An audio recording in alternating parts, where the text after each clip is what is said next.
Good evening. It is 6:20, Monday, December 6th. We have three public hearings related to the charter amendments. The first one will be 2021-4, which is related to the Code of Conduct. We have three speakers that would like to address this charter amendment. If we would allow 3 minutes for each of these speakers. Scott Sergio, you are up, and if you would please state your address for the public record. Scott Sergio, 1607 Pullman Court, here in Mount Airy. I read through the amendments, and while I agree that they are necessary, it's unfortunate as to the optics of why they're being put in place. I mean, you could, draw your conclusions there, but I guess looking at them, I think it's, I'm using them. I wrote down that I would speak to all three of them in case something popped into my head, but I was going to make a general statement, let's say about 4, 5, and 6, and I think they're good. I think they're well written. I think they're appropriate, but I didn't. Knowing what's going on in the town, I didn't love the timing of them. So I will say that. I'll leave it there. Thank you, sir. Dick Swanson.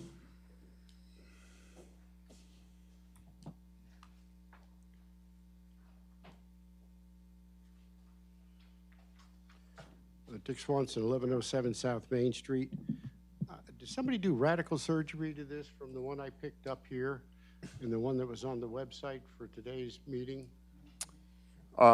Comparative to that one, the only copy that the council had is a cleaner version. We don't have the red lines that maybe the public is looking at, sir. Neither one of these are red line. I have a 4-page that was out there. Okay. I assume that's the one you have. I have a 5-page one that's on the website for tonight's agenda. Okay. And they're different.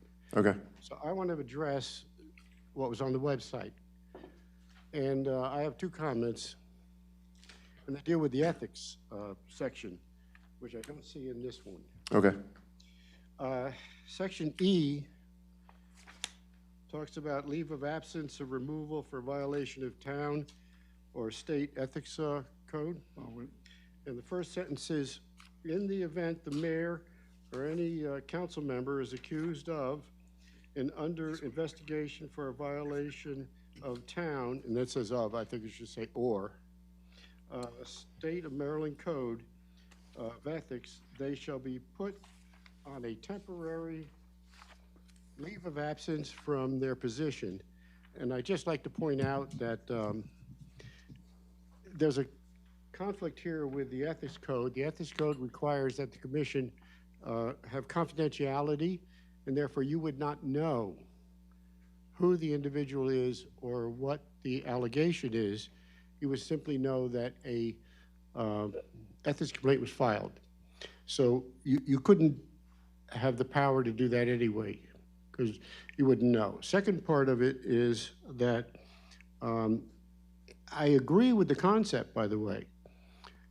If there's a serious violation, if there's not a serious violation, one should not be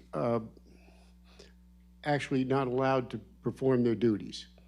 And most of the violations that we get on the Ethics Commission are relatively minor. And I would suggest that you would put a clause in there that says, upon the recommendation of the Ethics Commission, you would consider whether relieving somebody temporarily of their duties so that there's some visibility to the fact that, it's a serious charge, it's not a serious charge. So 2 things. One, you'll have to work with both this charter amendment and the ethics code for confidentiality problems or issues, and the idea of, not making it carte blanche, but simply saying that there should be certain times when you would feel it appropriate that somebody should not be performing their duties due to the allegation, and other times where it's considered relatively minor. I appreciate your time. Thank you. And I just want to ask a clarifying question. The one that you are reading from, that is, in fact, the 2021-4, and Right. not the one that says -6. I have one that says -4. You were reading from the one that said -4? I just wanted clarification. Oh, all right, I'm sorry, I'm reading from the one on the code of conduct for 6. I'll make those notes for the 7 o'clock public hearing. Okay. You cleared up my confusion. No Thank you very problem. much. Thank you. All right. And next, we have Rick Dye.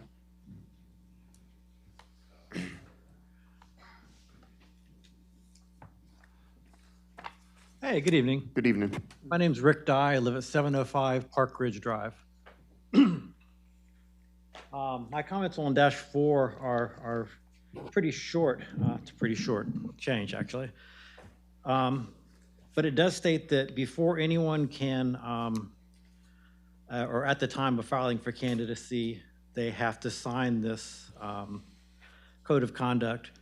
But we don't have the code of conduct here, so we're agreeing to something, but I don't know what it is that we're saying they have to agree to before they can run for office. So that worries me that we'd be agreeing to something but not seeing what it was that we would be asking them to sign. Thank you. Thank you.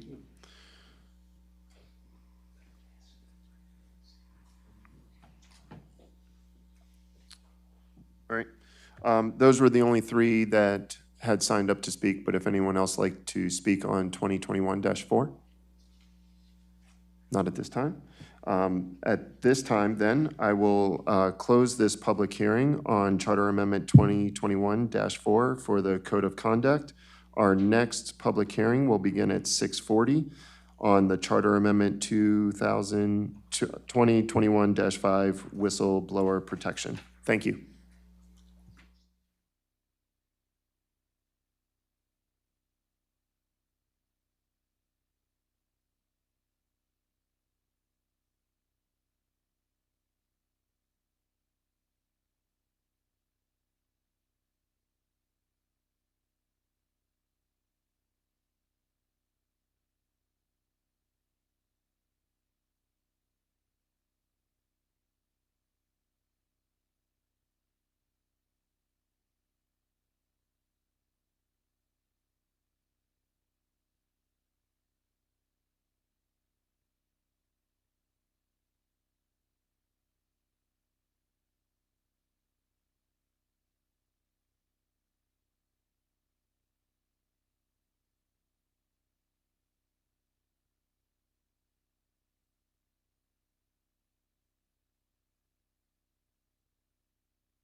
second public hearing. This is on Charter Amendment Resolution 2021-5. We have three people that would like to address this charter amendment, and we'll have 3 minutes for each speaker. Scott Sergio, please give your address for the record. Scott Sergio, 1607 Pullman Court. Was looking at C14-2 on the second page. It says the article shall not apply to an employee who knowingly files a false complaint or knowingly makes a false statement. I almost feel like that should have language, that section should have language that the overarching body that's managing the complaint should decide whether or not it's considered false or something is, inaccurate with the statement or complaint, because you'll never know if someone knowingly made the complaint. So that's the problem.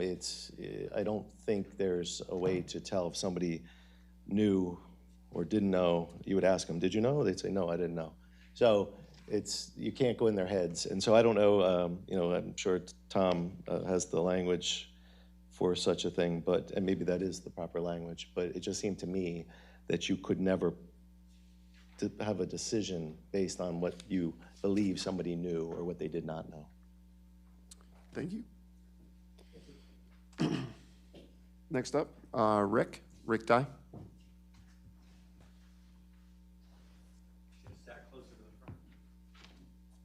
We have empty seats.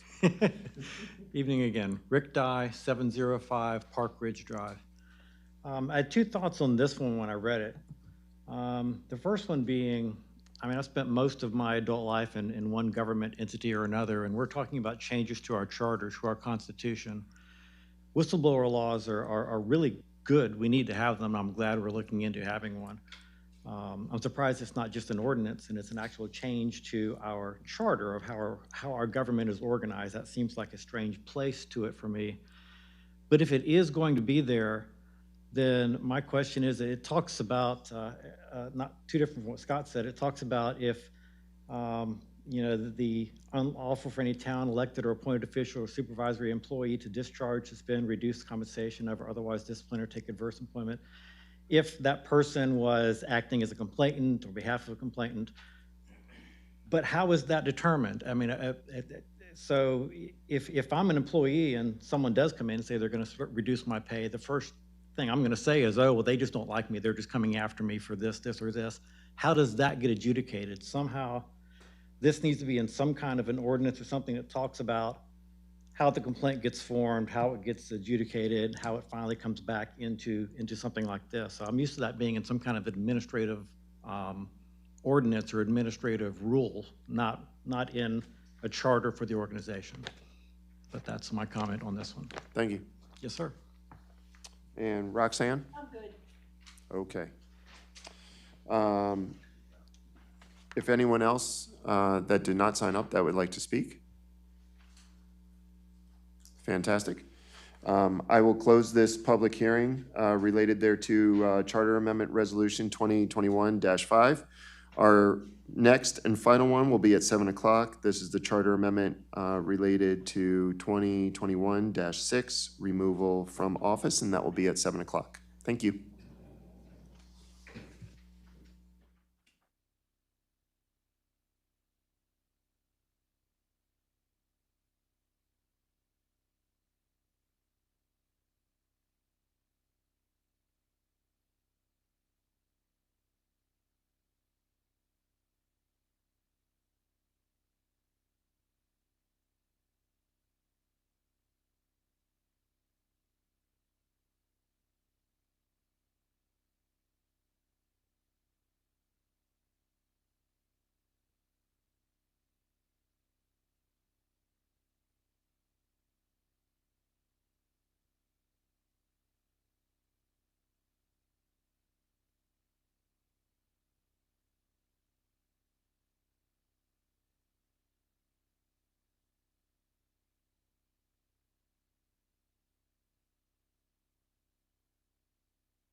We will get started with our third and final public hearing of the evening. This is in related to Charter Amendment Resolution 2021-6. When you come on up, just make sure that you state your name and address for public record, and we will do 3 minutes again. Scott Serchio.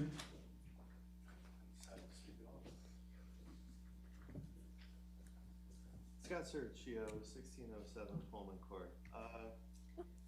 I like this one, but this is written well. But on page 2, C15-1, I noticed that I don't know if this is a standard from another reference or not, but I thought it was a lot of missed meetings, of missed events for 6 consecutive. I mean, if a council person doesn't show up for 6 meetings, that should have been probably fixed 3 meetings ago. So I don't know, I can't imagine, I mean, there's only 12 meetings in a year. If you're missing half of them, then I can imagine that we should be doing something before that. Maybe 6 is the magic number everybody agrees on. I think it's too many. I think that if somebody doesn't show up for 6 meetings, it should have been rectified well before that. That's up to you guys, but I wasn't sure if the 6 was from a previous reference where that's, a magic number. I was thinking if you missed 3 in a row, it's a vacant position. Thank you. Rick Dye.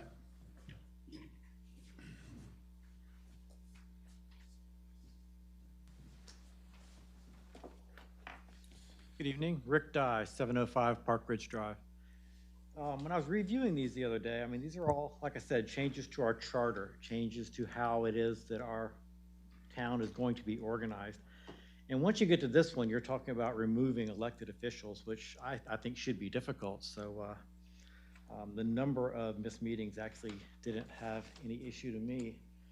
But I noticed that for council members to be removed, it was always a unanimous vote, which I agree. I think if you're removing an elected official that the citizens have elected, if you're doing it at all, it should be difficult. And so I would definitely think that it should be a unanimous vote. But I think it should be the same way for the mayor as well. But the mayor, for some reason, drops down to a supermajority. So that just seems strange to me that it was one way for council, but one way for the mayor. Seems to be unanimous is the way to go for both of them. If it's allowed at all, it should be at least unanimous. When you get down to the third page, which is C15-1C, talks about mayor and council members being removed from office if found guilty of violation of a willful and serious violation of the town ethics chapter. Here at least I do have the word serious violation, but I'm also wondering, how does this happen? Does it follow the same processes of above, where there's a vote, and is it a unanimous vote? It just says basically, the way I read this, as soon as the ethics commission says that there has been an ethics violation, someone somewhere is going to decide it's major, and then they're automatically gone. I don't see any additional vote or anything to the council, which I'm not sure how that would function. I don't see anything written that really talks about that. When you get down to E, I think Dick actually mentioned that. That one talks about that for under investigation for violation in town. It says of state of Maryland. I think it means for state of Maryland code of ethics, but that's any violation. And they're automatically put on a temporary leave of absence. That seems extreme for what could be a very minor complaint. So for all 3 of these, these are major changes to our town. I don't know how many people were involved in putting these together, but I really would love to see larger groups of some sort put together to actually try to come up with, from different backgrounds, to try to come up with the right way for this, because this is removing elected officials from the council or elected officials for the mayor, and it should be a very serious thing. Thank you. Thank you. Roxanne? Thank you, and appreciate that. Anyone else would like to speak that did not sign up for, yes, ma'am. I have a question. Can you come up to the microphone, please? Yes, ma'am. That's fine. I'm Fran Morak. I live at 304 Springgate Court. This is new to us. I just came across it tonight. So we did not have a chance to read it, like I'm sure other residents in town have not. Could we have more time to read this before we vote on anything? So it's just for public comment tonight. It's not really answering any questions. We're going to see this again during our council meeting, at which point we, the council, will have a discussion about that. We do put things on the website, and as far as the agenda that are coming up, at least the month that's coming up, so that it has been on the website, or at least made public for those things. I haven't had the opportunity. No problem. To get on the website. I was out of town for about a week and a half. So Sure. when I got a hold of this, that told me that it's all Greek. So I need to be more, not just me, but most of the people, I'm sure if they knew about this, they would have been here tonight. Yes, ma'am. So that's all I have to say. Thank you. Thank you for your time. Appreciate it. All right, at this time, I will close this public hearing related for Charter Amendment Resolution 2021-6. We will begin our council meeting at 7:30. Thank you.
And welcome.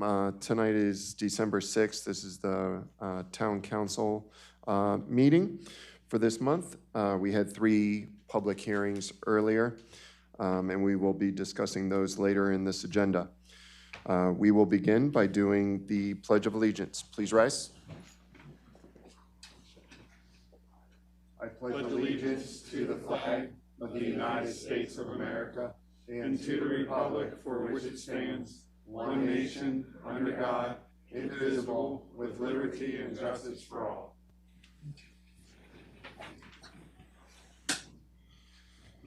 Thank you, and happy holidays as we close out Hanukkah and make our way into the other holidays.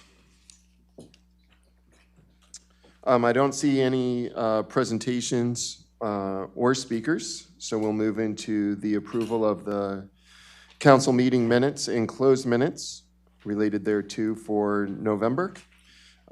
We have November 2021 Town Council meeting minutes and November 2021 public hearing meeting minutes for Charter Amendments 2021-1, 2021-2, and 2021-3.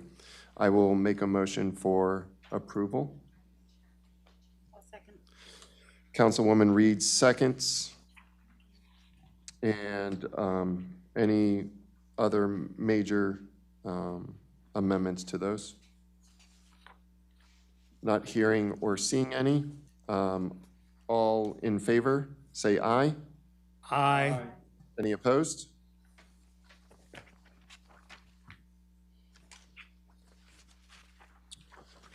All right, next up, we have our Mount Airy Police report presented to us by Chief Reitz. Good evening. Good evening, sir. Good evening, Town Council, Mr. Mayor, Chief Reitz with the Mount Airy Police Department, presenting the monthly report for the Mount Airy PD. Starting out with meetings and trainings that we attended. We had the one training during this month. Corporal Geneva and Lieutenant Snyder attended TASER instructor recertification training in Harrisburg, Pennsylvania. Community outreach, asked everybody, just make everybody aware that we do put a lot of information out there online and so forth, so they can go to our website and see what a lot of the incidents that we're handling during the month. And a lot of information is published there as well. We are having a Pack the Patrol car event. We're holding the first annual Pack the Cruiser event aimed at supporting the Mount Airy Net and the ongoing need for food donations. The entire MAPD family will be at the Mount Airy Walmart and Food Line on Wednesday, December 15th, from 4 p.m. to 7 p.m. to receive non-perishable food donations to benefit the Mount Airy Net. So if any residents are out there that night, please stop by and make a donation. We also attended the 35th annual MAD Taiwan On for Safety campaign at the Law Enforcement Center up in Frederick. On November 19th. This is the 35th year that this has been in existence, and the campaign runs from November 1st through December 31st, where MAD asked that we display red ribbons in a visible location on our vehicles to remind everyone during the holidays and so forth to designate a non-drinking driver, and it's especially important during the holiday travel and parties and family gatherings. We also have, during that time period, we have a lot more people on the roads. Myself and Corporal Brooks attended the 18th annual Maryland Remembers event, and that's where we went to the State House and they had a ceremony, and that was on November 22nd, and it's where the state of Maryland remembers, through its annual event, honors Marylanders who've lost their lives during impaired driving accidents, as well as their loved ones. High visibility enforcement, the Mount Airy Police Department partners with and supports the mission of the Maryland Highway Safety Office. The MHSO provides grant funding to support enforcement and education efforts by local law enforcement agencies statewide. MAPD is one of those participating police departments, and on November 26th, we participated in their DUI saturation patrol wave between 9 p.m. and 2 a.m. 2 officers were on duty, and they assisted in patrolling this initiatives in the streets and roads of town with the intent of detecting and removing drunken and drug drivers from our roads. During that event, we conducted 14 traffic stops issued 19 citations, 3 of them were for speed and 16 for other violations, issued 4 warnings and 2 equipment repair orders. We also want to remind people about our prescription and over-the-counter medications disposal drop box at the station. The drop box is available to the public for disposal of unwanted medications, and the station is usually open to the public Monday through Friday, 9 a.m. to 5 p.m. We also like to remind people during the holiday season about various thefts and scams during the holidays. The number and types of scams that plague our society are almost limitless. MAPD would like to just remind our community to be particularly mindful of scam possibilities during the holiday season. Fraudsters often use the holidays as a guise to capitalize on people's generosity during this time of year. Also, please take the time to educate yourself through various resources available through legitimate sources such as the FBI and the Attorney General's office. And remember, it's a good rule to go by that if it seems too good to be true, it probably is. We have a lot of people out there come up with some outlandish stories, and people end up giving up money and donating to different things that they really shouldn't. Also, in addition, during the holiday season, holiday shopping, please secure your valuables and don't leave them visible in your vehicle. Park in well-lit areas and secure your car. Crime is very opportunistic, and if you remove the opportunity, we're able to more effectively protect ourselves and our property by doing so. As far as crime trends, there's nothing significant to report. During the month, we handled 894 calls for service. This is a 21% increase from October of 2021 and a 20% increase from last November this time. It looks like things are slowly getting back to normal through the pandemic and so forth. We have more people out, more things are starting to happen. Part 1 crime, we had 3 offenses. We had 1 commercial burglary that was reported and 2 larceny thefts. That was a decrease in Part 1 crimes from October and also a decrease from last year this time as well. We did handle 22 Part 2 offenses, and this is an increase in those offense categories from October 21 as well as September 21 and October of 22 or October 2020. So as far as enforcement efforts during the month, MAPD made a total of 131 traffic stops. We issued 66 traffic citations, 145 warnings, and 11 equipment repair orders, and made 3 DUI arrests for the month. We also made 7 separate traffic arrests, which include driving while suspended, none assured, and so forth, and of that nature. Calls for service, again, we handled 894 calls for service. We made 7 criminal apprehensions, and that will be the police department's report. Does anybody have any questions? Thank you, Chief, for your report and reminders, especially during the holiday season. One of the things that I just happened to notice that we did have 1 overdose Yes. during that month. Did you, That's other than what we have here? That's correct. We did have one overdose in the 1200 block of Leafy Hollow Circle. Thank you. Yep, no worries. Council or Mayor? Yeah, Chief.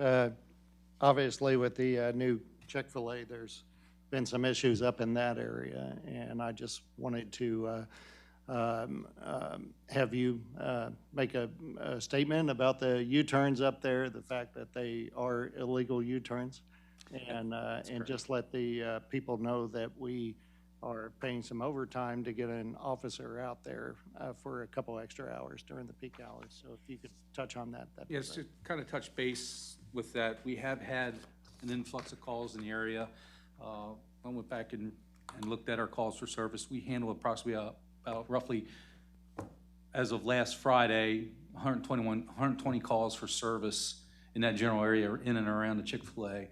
We've had 13 accidents in that area that we've handled and investigated and cleared up.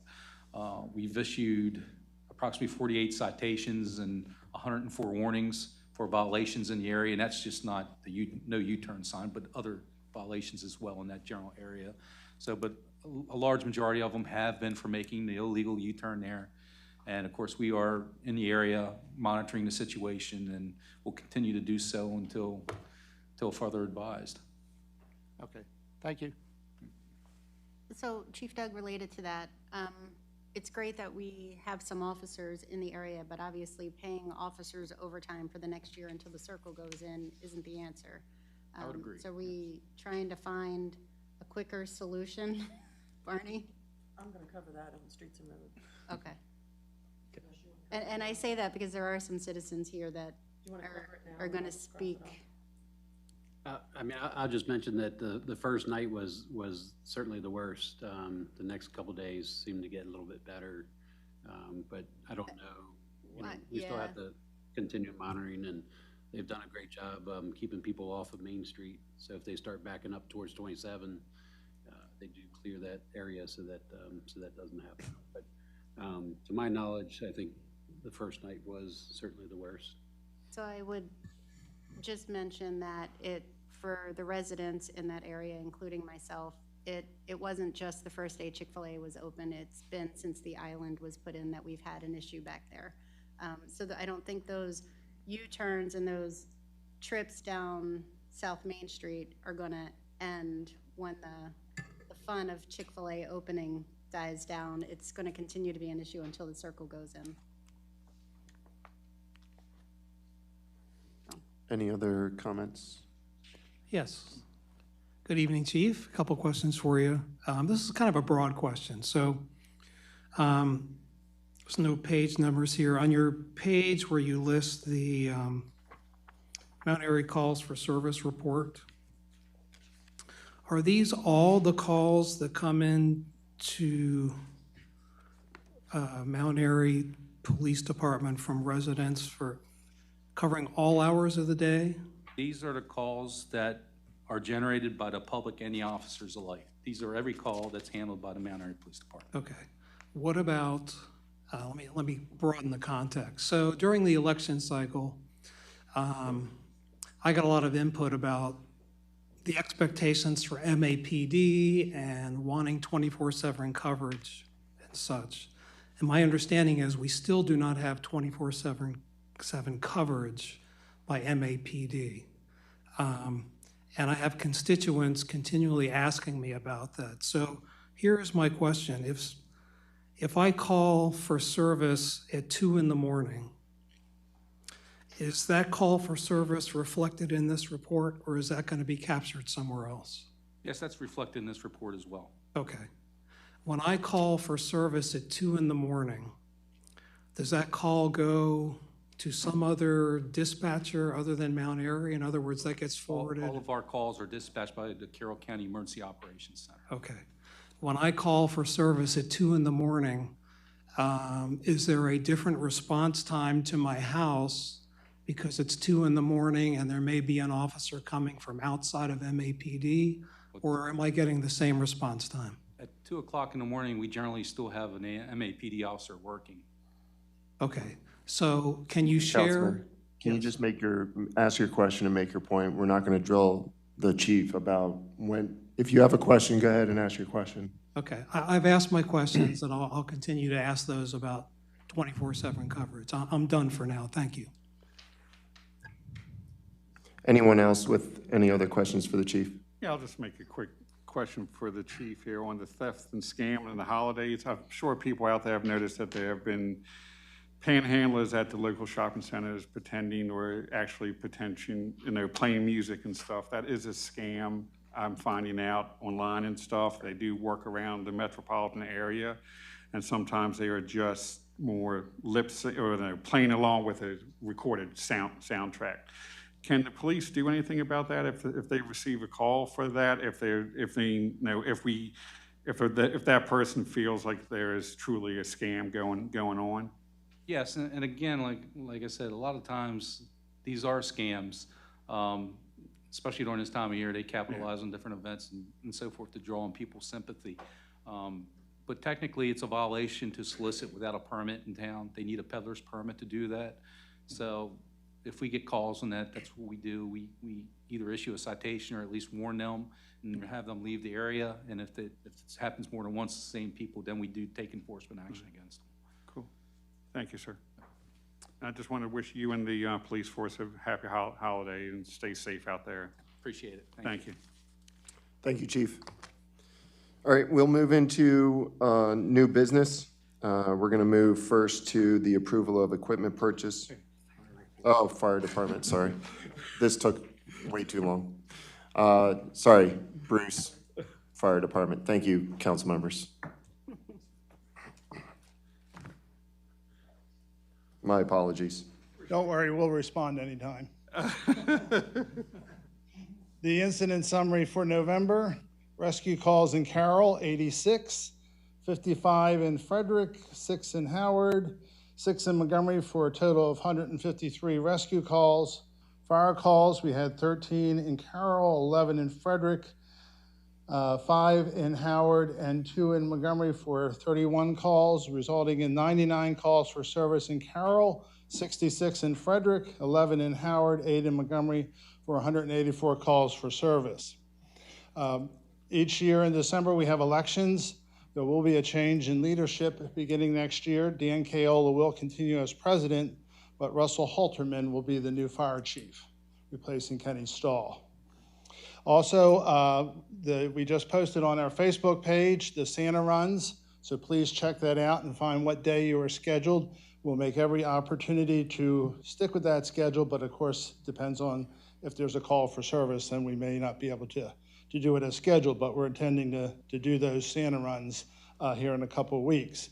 The train garden is now open. It is at the basement of the firehouse and enter through the lower level. It's on weekends from 12 to 5, except for Christmas Day and New Year's. Any questions on the fire department? Yes. Go ahead. Just a quick question. I want to make sure you know I'm feeling the same love for the fire department as I am for the police department. So I have some questions about just trends. And so, you know, you give us these numbers, and I'm just asking you just from your experience. So do you see any difference in trending in terms of number of calls for service in Frederick versus Carroll County, or like month by month? Do you get more calls for service certain seasons, or is it? Well, yes, it's seasonal. It's also temporal. You know, it varies by time of day, day of the week. But it's been fairly consistent, and what we have been seeing is just a steady increase over the years. We post on our website some of the past year's statistics, and you can go and see where the numbers creep up each year because we get more population, and more business and more travel and people coming through the community. Also, we will not pick up a significant number, but we may pick up some more calls now that we have a truck, and we will be providing mutual aid over a greater area with the truck. So that may increase our calls. But no issues at all about being able to provide service or things like that? We have, I hope people understand that we don't have just volunteers. We have full-time paid personnel that we pay, and the county also provides us paid personnel, and the county is in the process of taking a greater role in the delivery of fire rescue services in Carroll County, which will have an impact on us. And provide us with different resources and a different approach to delivery, but that's going to take time. You can't just put a county fire department in overnight. And then they're working on that. Okay, thank you. If I could indulge the council just for a minute with my election hat, I'd like to again thank the 1,710 citizens, which is about a quarter of our eligible voters who came out and voted in the special election. I also really want to thank the other members of the board, and especially our poll workers and our town staff. We received the audit reports back from both Carroll and Frederick County election boards, and our poll book was spot on in its count. And so the poll book matched the sign-in signature sheets, which matched the voter authorization cards, which matched the machine tally. So everything was all matched up. I know people have concerns about election integrity, but our election was run very well. And again, I thank everyone that participated in any way and made that possible. Thank you. I believe the mayor has a question or comment. I just want to say concerning the Santa runs, Melissa Thorne will be reaching out. We'd love to share the whatever times you have on making those runs on the town Facebook page. Okay, they're on our Facebook page, so you can just share that to it, and a number of other Facebook pages have picked it up already. Okay. Well, we appreciate you doing it. Okay. Any other council members? Awesome. Thank you, Bruce. All right, we'll move into community concerns, citizen comments. This is a time for you to address the council on anything that is coming up. So would anyone like to address? Go ahead. Please state your name and address, because we don't know where you live. Scott Sergio, 1607 Pullman Court. I'm not sure if I'm allowed, but can I ask Chief a question that's concerning? Absolutely. Chief, I've seen some recent ads about naloxone availability for drug overdose, opiate prevention.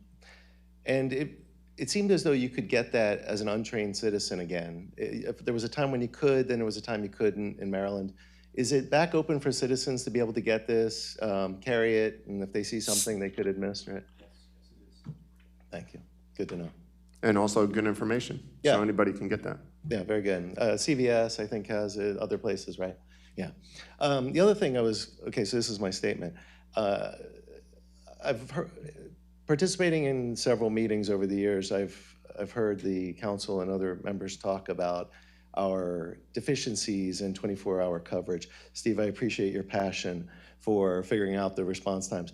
But I asked the council to stop publicly talking about our coverage deficiencies, because I remember seeing that there was a gas station thievery, robbery, a gunpoint robbery, and it happened to be just in the window that we had a deficiency in coverage some time ago. I won't say what time that is, but it was very coincidental. I know Chief knows what I'm talking about. I would ask that we stop talking about response times and coverage deficiencies and which hours people are not on duty. It's just not a good idea. And I would just say, as a concerned citizen, can we please stop talking about that publicly? Would anyone else like to address the council? Can you just state your name and address for the record, please? Sure. Brian Stroh, 1620 Rising Ridge Road. I just wanted to add, I guess, a few things about the traffic situation. I know Councilwoman Reed and I share similar concerns about not only the volume of cars that are coming in, but where they are going when they are trying to make these U-turns. And I don't think I'm saying anything new to a lot of people here, so I'll just kind of get to the point of why I'm specifically concerned. The cars that are making U-turns aren't necessarily only doing so on South Main. A lot of the cars are coming into these smaller developments. I'm the first house on Rising Ridge Road, and a lot of these cars are coming in, they're making fairly reckless, fairly fast U-turns. I have almost been hit twice when walking my dog across the street, and it's becoming a pretty bad situation with this volume of cars coming through, and we're talking about hundreds of cars a day making these U-turns, not just backing up onto South Main. So I know that obviously you guys are aware of these concerns, but I would just ask that we expedite any potential solutions, because it's a safety issue, not necessarily just an inconvenience for people. Thank you. Mm-hmm. Thanks, Brian. Yes, ma'am.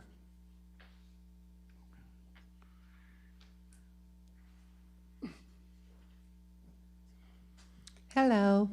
You probably don't know I'm Patty Washabaugh, and I live at 602 Deer Hollow Drive. I come before you tonight to firmly oppose voting on the charter amendments that are currently on the agenda for tonight. The amendments will forever reduce the mayor's duties and power and transfer the duties and power to the town administrator, council, and staff, as well as some other notable changes. To summarize, the amendments are as follows. Charter Amendment 2021-2, Town Council is recommending that the position of CEO be transferred from mayor to town administrator, along with certain duties related to the finances of the town. Charter Amendment 2021-3, Town Council is recommending to explicitly create the position of town administrator and transfer duties from mayor to town administrator, most notably with respect to hiring and termination of town employees from mayor to town administrator. Charter Amendment 2021-4, this charter would impose a code of conduct for elected and appointed officials and employees of the town. Charter Amendment 2021-5, this charter would provide protection for town employees who report ethical violations. Much needed, I might add. Charter Amendment 2021-6 would provide removal of elected officials from office resulting from such offenses such as absence from meetings, incapacity, serious and willful ethical violations. If I read this correctly, if someone continually is being investigated for frivolous, unwarranted ethical violations while they are being investigated, they would be put on temporary leave, thereby missing meetings. Therefore, someone could be removed from office by not being able to attend meetings, even though in the end there were no ethical violations.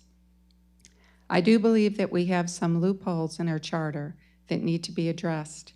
However, before we usurp the majority of power from an elected official, such as the mayor, who is voted by the residents of the town to be the executive officer, and give the town administrator, who has not been elected by the people, we need to pause. There is a reason why the mayor's salary is twice the amount of a council member. That position is the executive branch of our town government and has different powers needed to oversee the staff and overall operations of the town. While we need to keep those powers in check, we should not be making the mayor of our town a figurehead in name only, which I'm afraid these amendments would do. Each of the proposed charter amendments states that it would be in the best interest of the town and its citizens to hereby enact these amendments. What would truly be in the best interest of the town and its citizens is to pull these charter amendments from tonight's agenda and to conduct a workshop with the mayor, town council, and staff to craft amendments that will correct the current charter deficiencies. Thank you for your time to address these important concerns. Thank you. Yes, sir.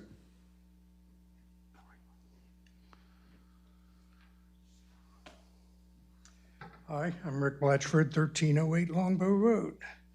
And you can thank Mrs. Washabaugh for pretty much saying everything that I was going to say. So we'll do a ditto, but bear with me while I pick out what she's covered and what I want to cover. Some of the issues that I see, well, at least one of the issues that I see with the proposed ordinance, it's 2021-02, is that it's not clear as to who is the chief financial officer in this town. And I'm going to quote something, a couple of things.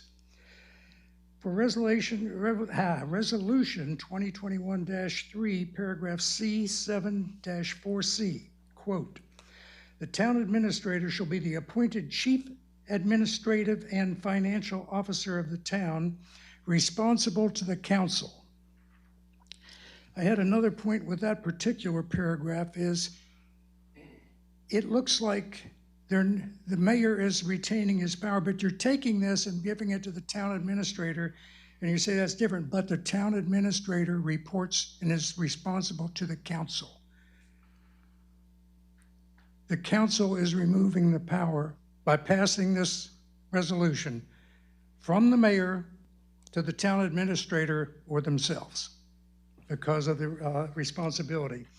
Moving on, another example of what I thought was sloppy work on the wording is that there are confusing statements in it where it says concerning the town's CFO, Chief Financial Officer.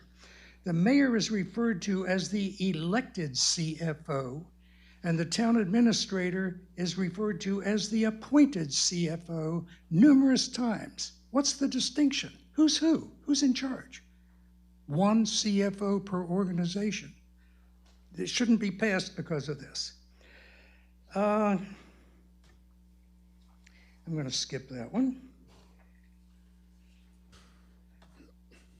Okay, so basically I submit that the proposed reducing the mayoral position to a ceremonial position is not a fair game. I want to talk about something that gets a little more sticky, because I was not aware until just the last week that there's another reason for these amendments to be passed, or resolutions. Apparently there's been, and I know people have talked about it, it's been rumored that there was mistreatment of town staff, and that is flat out wrong. Shouldn't occur, and it must be addressed. I would suggest that good or poor behavior cannot be legislated, and that's what you're trying to do. Changing laws has never stopped shoplifting, slander, robbery, homicide, or any other crimes. Pass all the laws you want, it's going to keep on. It seems that some on the council were aware of what was going on in town hall, but unable or unwilling to address it. Now they want to legislate the issue. Is that a convenient excuse for another agenda? I'm wondering, because why are they moving power from one person to themselves? Even the US Congress can't do that. They can't change the Constitution on their own. What I might suggest, that came as a thought just last night, was create another commission in town, something like that. Perhaps in ethics, give it to ethics. Sorry about that, Dick. Create a citizen commission, independent of elected officials. No elected official could serve on it, that would be open and freely talk to town employees confidentially. They can come in, they can voice their concerns and complaints and walk out and not have to deal with somebody that they might report to. Beats legislation. Such an approach would avoid the potential power shifts that seem to be contained in the proposed amendments. Such an arrangement would be simpler than restructuring our town charters that has served well in the past. It wasn't the system that was the problem. It wasn't the town charter that was the problem. It was the people. Individuals caused the problem, as I understand it. Some issues can be addressed outside of legislation, and I think this might be one. Thank you. Thank you, sir. Thank you. Yes, sir.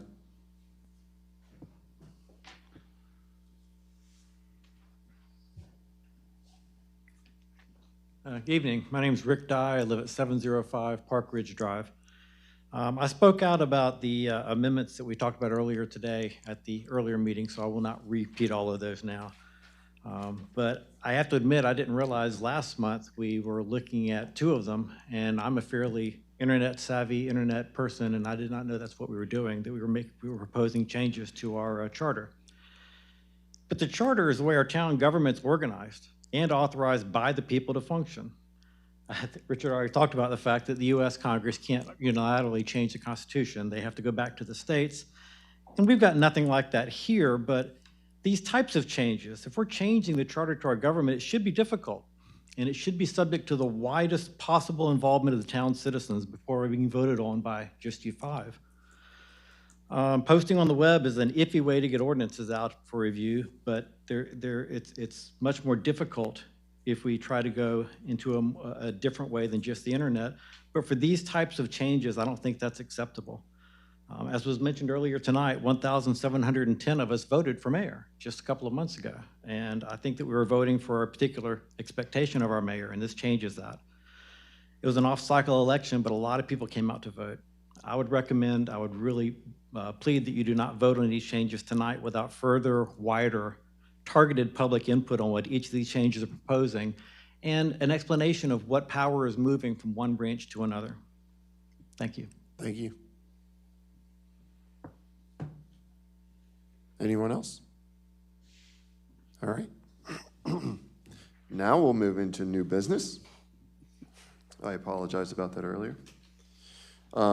First up will be the approval of equipment purchase for Public Works. Council members, you have your proposal here, and Brian Johnson is here to answer any questions that you may have.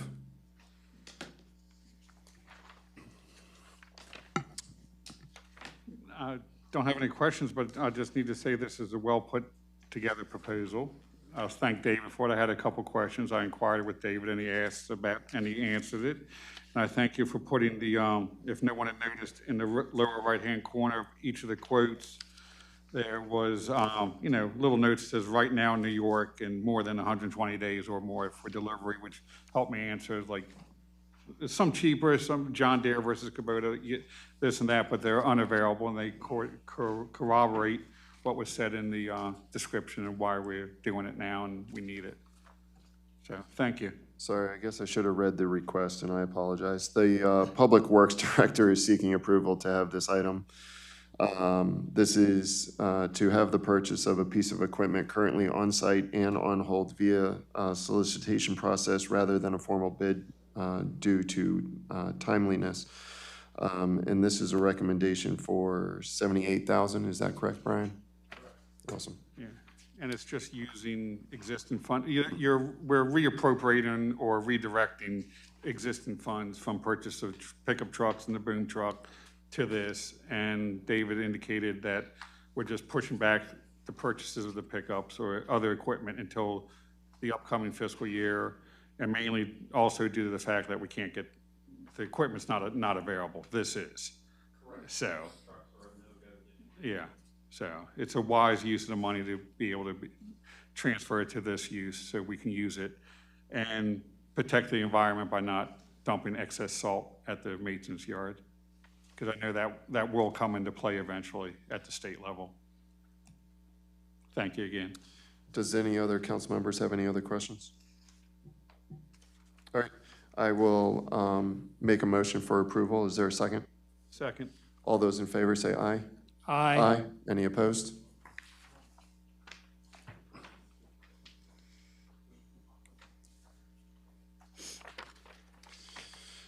Next up is a recommendation of award for a AMI water meter system.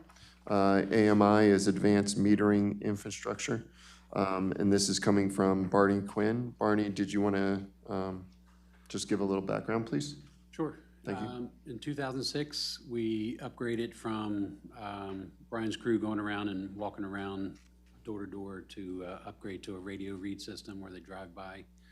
This AMI system takes it just a step further where we'll have antennas on top of our water towers, and Mary can do those readings from in her office. So we'll still have radio read meters, but they'll come from the antennas rather than doing a drive-by. So the simple part of that's really the change, the upgrade to this system. So we did put a bid out, and we received 5 bids.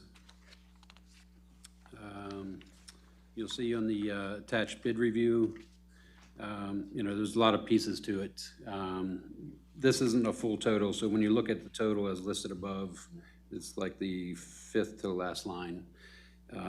Those aren't the overall totals for the whole project. That's just a total of what's on this list. The first price, residential remote meter towards the top, that's a quantity of 500. We'll need to do that 6 times to get 3,000, and then the extra couple hundred, you'll come down to where the residential remote meter quantity 1, you buy those individually. So all that will add up once we purchase those. So these are just unit prices. Okay. So I just wanted to clarify that there's not really a total on that sheet there. On the second sheet, on the second sheet for the recommendation, you're giving your best estimate for ballpark not to exceed 1.2 million? Yeah, so it should be something close to that Okay. when you add up all the meters that we have. Okay, and this money is coming from? ARPA? Coming from ARPA. Okay. Correct. I just wanted to make that clear, so that I don't have more community comments and concerns later on. And just a note, the ARPA, we did figure 900,000. We didn't know what the price was exactly. Sure. We're definitely over that, plus we still have to install them, so that would be a second part coming to it. What we're doing is removing the manhole repairs out of the ARPA. Okay. And that would help make up for those funds that would be missing here. Okay. So we do recommend going with LB Water Services, an amount to exceed $1.25 million. Okay. With not to exceed. Sure. With that background information, do any of the council members have any specific questions for Barney? I do, yes. Yes, go ahead. So Barney, the $1.2 million, that's coming out of recovery money? Correct. That's not town money, that's. Correct. Yeah, we'll be able to utilize that money, correct. Okay. And just a just for curiosity, you mentioned regarding the contractor you want to select, you said there are several others, but they took exception to certain specifications and price guarantees. Can you just share what those might have been that made you not want to go with those folks? Sure. So you'll see at the bottom two lines of the chart.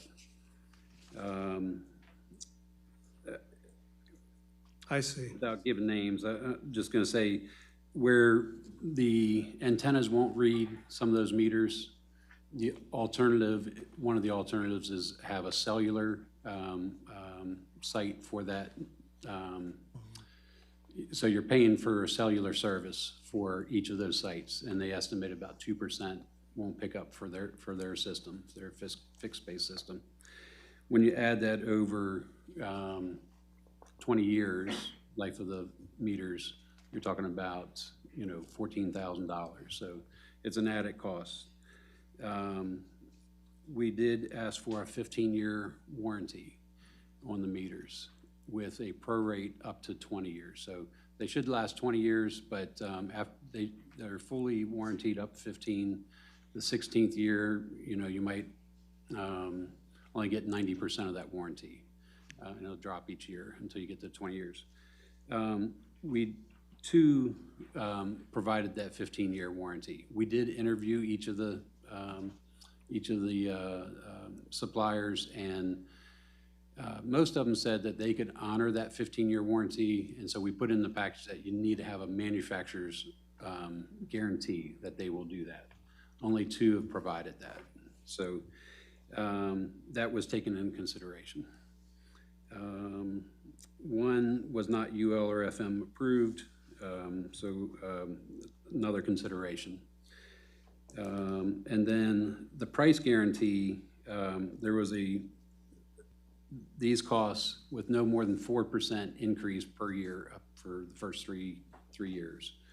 And some of them had no exceptions taken. Others said, well, might be 8%. Our manufacturer can only guarantee 8% increase per year. And then another one said, we can't guarantee what the second, third, or years will be. So those were taken in consideration as well. Okay.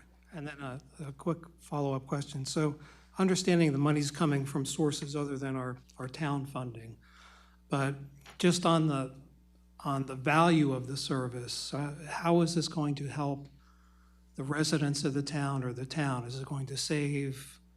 It's going to expedite and make it more efficient in terms of reading the meters? Is the data going to be any more accurate? What's the benefit to citizens? What's the benefit to Certainly town a lot staff? of Brian's time for going out and reading meters. That's one thing. Now, there will be fixes. He'll still have to go out and do fixes. There's definitely more accuracy where, we're able to read these things, every day rather than, every quarter or something like that. So again, that could be done with touch of a couple buttons, up in the office. So things like that. There will be benefits to the homeowners where they can log in and have their own site, and they can actually watch what their water usage. I was going to ask you about that. So that's a so, nice so that'll feature. be something that we'll come out with. Yeah. But that's one of the benefits of the AMI versus the AMR system. Is, Okay. You'll have some of these, and they're daily they'll be able to see. Okay, I used this much water yesterday. Let's try to cut back. Okay. And I have a questioning attitude. So any issues in terms of, because this is like Wi-Fi or whatever, like hacking of data or more cost to the town and managing the data in the cloud or however it's going to be, does this impact our management of that data Right. in any way? So- Cost-wise, hidden so costs? it is a cloud-based system, and that should give us more security. Okay. With than what we have, and I mean that's really the answer. So, I have a question. I know Brian raised his hand. Did he have anything to add to Council? To assure the residents that we're not just deciding to do this because we have an influx of money coming in. Yeah. The system that we are now using is coming to the end of its life.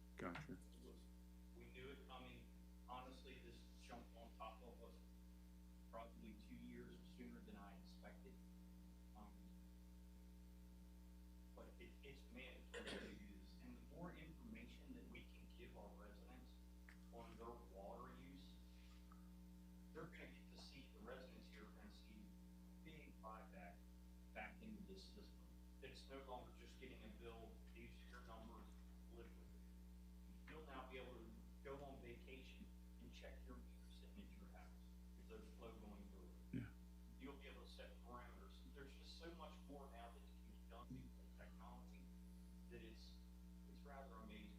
It's a very good system that we're getting into. And the more that we can track our total gallons per day and match it with our effluent going out of the wastewater treatment plant, close to those numbers are, happier indeed is the Sounds good. Thank you. Well, that wasn't my question, Councilman. It was more maybe There's still a lot of questions. a question to Barney, and maybe Brian can chime in too.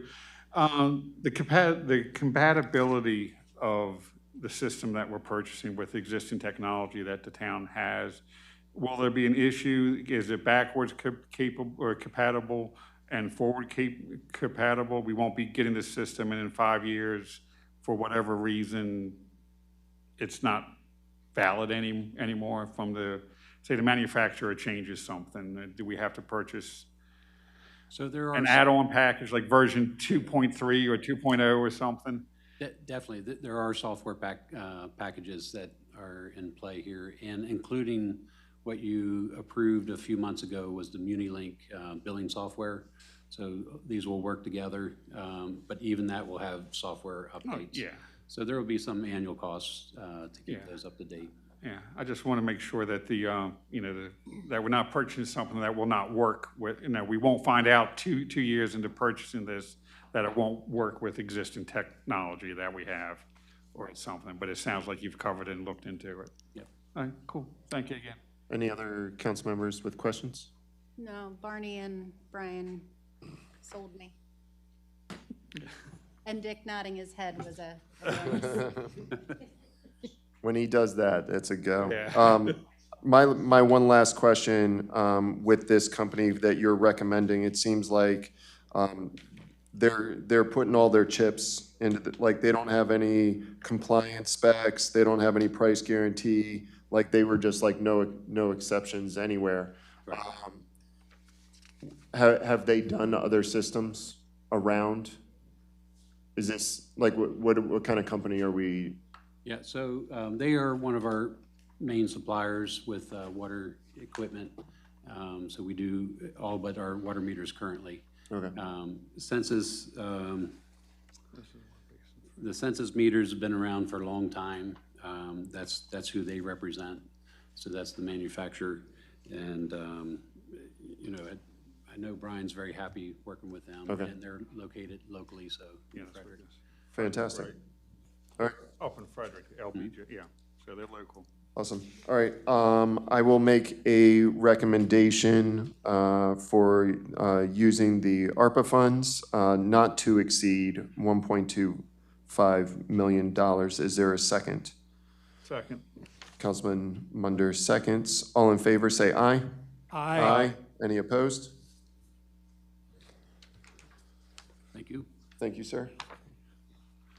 Don't go anywhere. Yeah, this is Next up on the agenda is recommendation of award for a Flatiron Building alternative study. And I know we've had some communication. Do you mind just figuring out where are we at? So I see it's under unfinished business with Larry's name on it, and I didn't know if you want to address it now or address it then. It's in a couple places. It's got my name on it. Is that all right if it has my name? I'm sorry, I thought it was That's okay. Larry's. I'm sorry. We can address it now and we can cross it off later. So I would probably defer it to Larry. Sounds good. Mayor? Thank you, Barney. Thank you, Jason. So in the election process, campaigning, walking around, talking to everybody about the Flatiron Building and having a community forum, which I did with Councilwoman Reed, there, as we walked around and got the feel of the general public, During that time, it became evident that, that there is a substantial amount of people who would like to see that building either saved or replicated in some manner. The other thing that became obvious to me, and something that, that I strongly support, is that I believe Park Avenue should stay open. So once you go down those two thought patterns of keeping Park Avenue open and having some sort of a building, it kind of limits the amount of things that you can do. Being my first meeting as the mayor, I'm not quite sure where the council had gone at the last meeting, but I'm not sure if they discussed letting Park Avenue close or not. But I'm pretty adamantly opposed to having Park Avenue close. The third factor that comes into play is a purpose for the building. If you're going to build a building, you have to have a reason. You don't just go over there and build it because you want it to look pretty. You want it to be functional.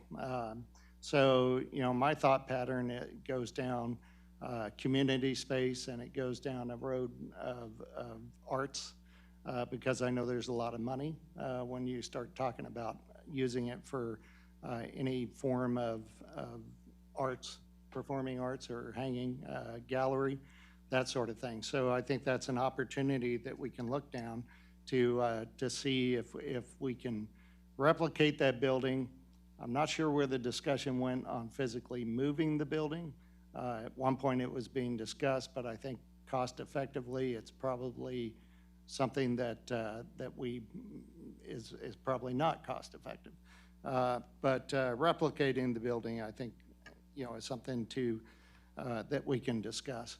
I do agree something needs to be done. I don't want to be talking about this in even a year and a half. I do want to get a direction and go down that road. But so that's kind of my pitch to the council to kind of, since we're combining two parts of the agenda, I mean, do you guys, is there a sense that that a quorum of you, a group of you, support those thoughts that Park Avenue should stay open, and that a building should go in place? So where the council was at the last meeting, the council had given Barney direction to go to Design Collective, I believe. Creative? Collective. Collective. To receive proposals, or at least the number of proposals to move forward on design build-outs. The council had, I believe, 3, and council members can correct me if I'm wrong, I believe there were 3 proposals that we were taking a look at that we were trying to squeeze in for design outfits so that we could see a better idea about what those would look like. All 3 of those options, I believe, would require Park Avenue to close. And we just needed to look at space as well as widening of Main Street for accessibility. I apologize. So that's where the council was at the last meeting. And so I feel like there's been some discussion between the mayor and Barney. And so that's sort of where we're at right now. Does the council still want to see those proposals? We've been looking at surveys. Stephen, Councilman Demoter, has mentioned surveys. The senior task force has done surveys where, and I can pull it up, but off the top of my head, the vast majority of the seniors no longer wanted the building. So we have a wide variety of data that we've looked at that have said we need to do something with the buildings. That's where we're at. And Councilman Demoter, if you have some. Yeah, I have a couple thoughts, and just maybe you can remind me. I don't recall at the last council meeting. I know we discussed the potential for doing a follow-up study, looking at more specific costs and conceptual designs. I don't recall us approving the town to move ahead with that. We were even talking about how much such a study would cost.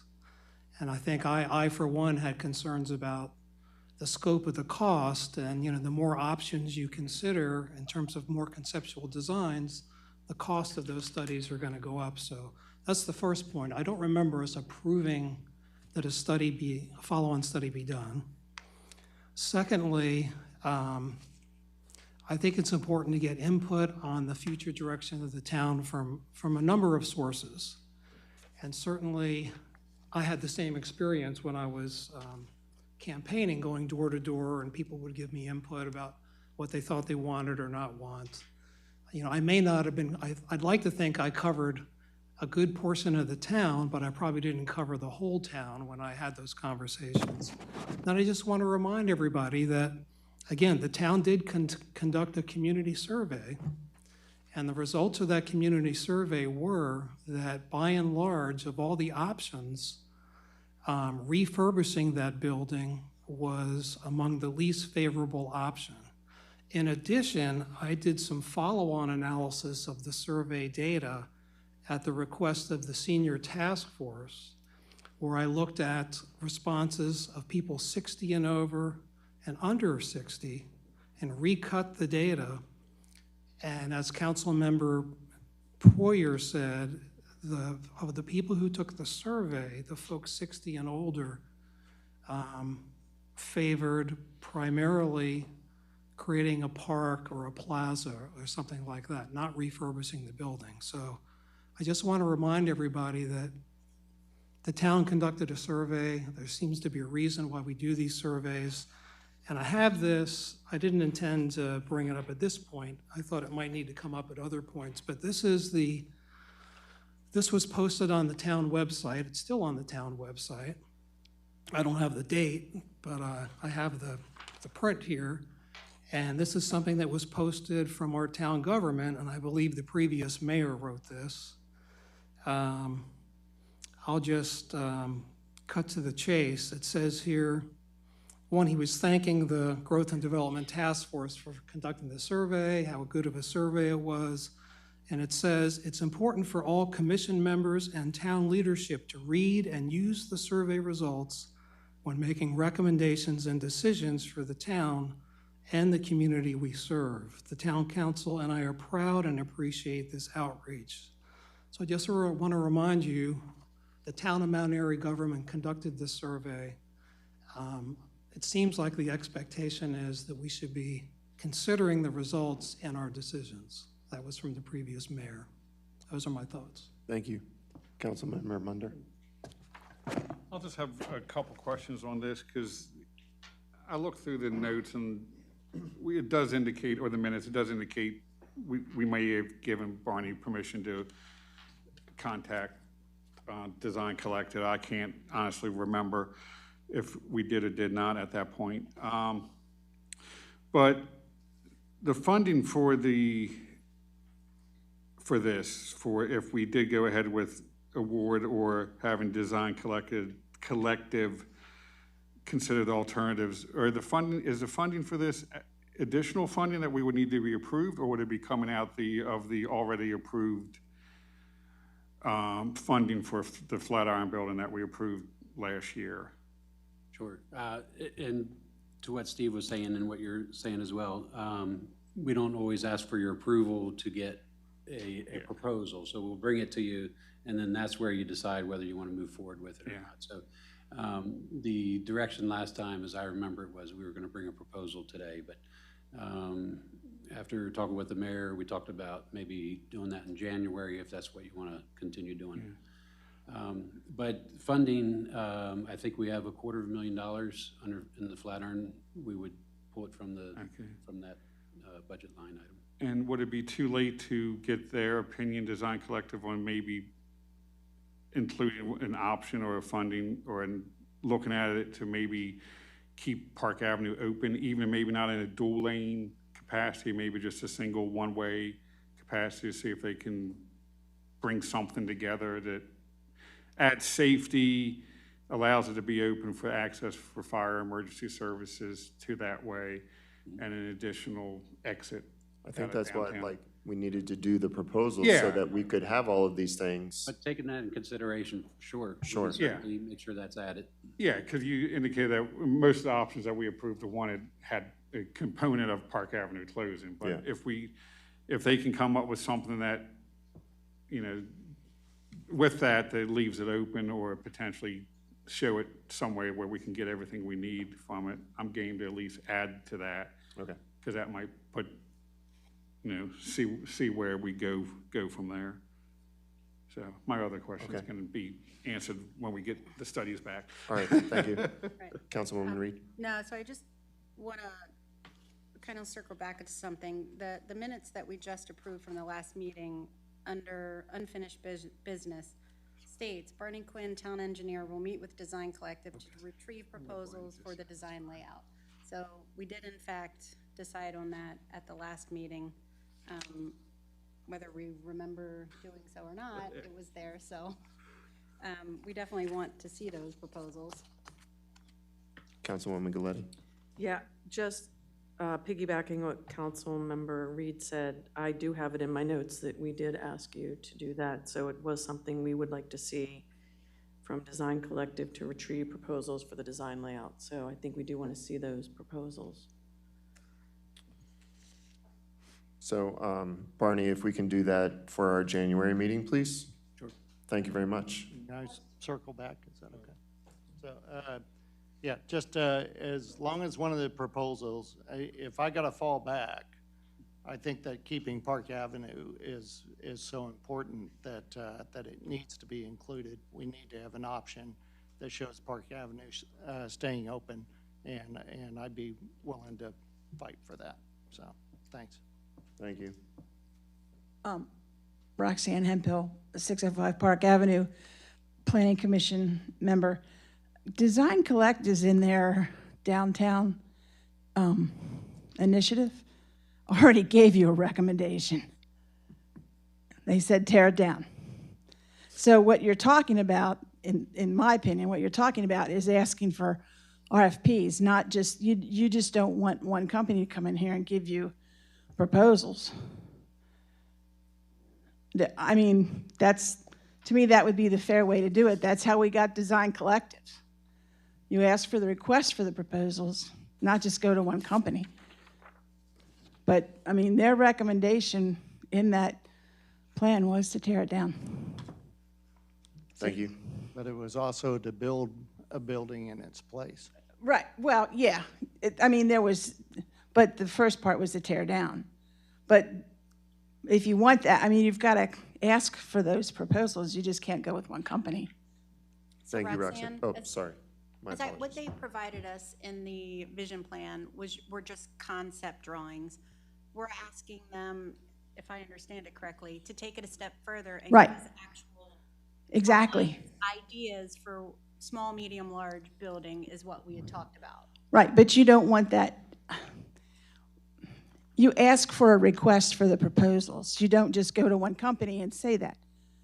Because when we wanted to do the downtown vision plan, we had to have requests for proposals for that. You're asking for the proposals, which is fine, but I don't think you just want to go with one company.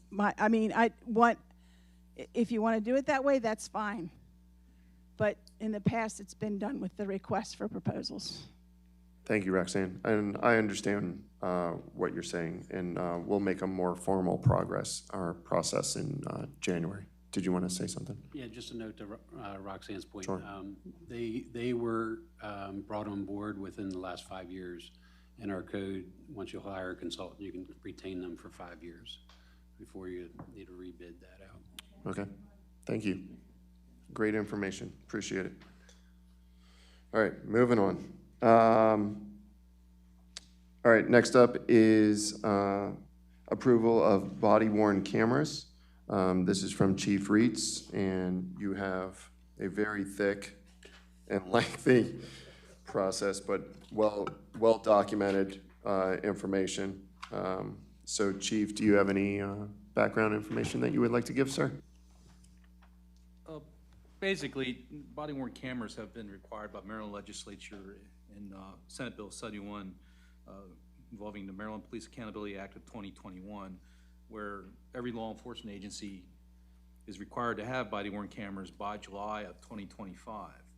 We've already been involved in a program with the Carroll County Sheriff's Office where we did a study on body-worn cameras. Matter of fact, the in-car camera system that we currently are equipped with is a Motorola Solutions WatchGuard camera system. So we already are involved with that manufacturer. And one of the reasons I did go to that system was because of their interoperability with the body-worn cameras, seeing this coming down the road with the legislation, knowing it was a matter of time before that would be a requirement for law enforcement over the past several years. So this piece of equipment is interoperable with the current camera system. It's all linked together. It's on the same platform. And it also appears to be the one that Carroll County Sheriff's Office will be moving towards as well. So we did budget this past year for implementing the camera program, and a grant became available through the Governor's Office of Crime Control and Prevention, which we applied for and we were successful in obtaining. What this does is it purchases all the equipment outright. The quote that we received before, basically, we were paying for that equipment over the course of a 5-year plan. So this way it's paid out for outright, and then which will reduce the cost moving forward. So in essence, it seems that we're spending more money initially, but we're spending more money initially to save more money in the long run, if that makes sense. It's not a Ponzi scheme. So basically it will reduce our annual costs in the next 5 years significantly with having the equipment and purchasing it in this way. So we just need, we will be reimbursed through the grant. Will this be operational with like our current cloud service that you guys use to back up your footage and those types of things? Currently, we use a server-based solution, but because of that we're going to be creating much more video, that solution is going to be outdated, and we're moving from that to a cloud-based storage system with WatchGuard. So everything will be moved from a server to the cloud. And that's basically the technology that's being utilized nowadays, because you create so much need for storage with the videos, and you have to retain them for so long. And depending on what type of case it's involving, it could be a case that you have to keep that video for the length of the sentence because it's evidentiary in nature. So you conceivably, you could have to keep a video for 40, 50 years, you know, so servers aren't gonna last that long. So moving to the cloud-based storage is what the plan is, and everything will be moved from the server to the cloud. And usually it's the hardware, that's the cheap part. It's the storage of the data, that's the expensive part. And part of our research revealed that WatchGuard was one of the better companies and the least expensive. So that's why we elected to go with them as well. So that's also. Once the approval of the grant, what's the time frame for you guys to obtain? Well, the grant is approved. We're just waiting to sign it. And it's for a little over $42,000 to pay for the hardware. So the lead time to get the equipment upon ordering is 9 to 12 weeks. Okay. So, and that's why we're here today, trying to get this approved so we can move forward with it. And awesome. We have a timeline to keep with the grant as well. So we're trying to, if we can get the approval now, we can get the equipment ordered and hopefully have it by the time we meet our first deadline. And I think the body cameras are super important. I mean, everybody watches video now where a police officer is involved in some sort of altercation, and unfortunately you can't take one person's word over another. You need to have video proof. So this is, I think, a great resource for our police officers to protect not only you guys, but also the residents as well. So thank you for bringing this. Any other council members? Yes, sir. Yes, thank you, Chief. Just a question. Do you anticipate any other hidden costs or unexpected costs associated with the program. And for example, so as you mentioned, you're going to have a lot of volume of video. And does the MAPD have staff? You know, is this going to be where you need a staff person to manage this program, review footage, redact footage, everything that goes with managing the data in the cloud? Is that another cost that's not captured in the purchase? Like you said, that's hard to say at this point because this is a new program and we don't know exactly how much we're going to have. We already have personnel that takes care of our in-car camera program and pretty much does some of the same duties that will come along with this. It's just integrating more video footage into it. And that could be very well a possibility. We have to see how the workflow goes before we can even really make that determination. Problem is this is an unfunded mandate and it's a requirement by Maryland state law. So we don't have a choice in not getting the equipment. So it's something that we have to function as a law enforcement agency. Again, like I said, this is something that we'll have to see how the workflow goes so we can more effectively manage it. I'm anticipating, obviously, that it will be greater than what we have now. Just how much greater, it's hard to say, so. Okay, thank you. I do have a couple questions here. Council President Poirier covered a couple of them about the estimated timeline and how quick up and running once we receive it. But first off, I'd like to thank you and I believe Heather Smith for keeping an eye out for the grant and doing all the paperwork and actually obtaining a little bit more money than what we had originally budgeted for it. Yes. So that's a bonus per se. And in reality, for the money, you're requesting 42. We have currently budgeted like almost 38,000. So it's not that much more that you're coming to us asking for right now. Yes, it was, I believe, without having the quote in front of me, I think it was like $37,000. Yeah. For the first year, a little over to almost 38,000, and then it breaks down to about 24,000 a year after that for the 5-year plan. But this will significantly reduce that, and I think we had conversations with Charlene and Katie about exactly how much more we'll have to spend, and we think we can probably do that already within the line item that covers that. So that's fine. And Heather is a tremendous asset. Yes. For us at the police department, she does an outstanding job. And at the end of the day, it pretty much could potentially free up money for the police department or the town to use once we receive the grant. Right. What you're really looking at, you're getting over $42,000 from the grant. Yeah. To apply to this, so it's $42,000 more than we had before. Yeah, exactly. Okay, and then just more of wondering this: will the in-patrol vehicle cameras still be operating on calls too, as like a supplemental backup, just in case the body cameras?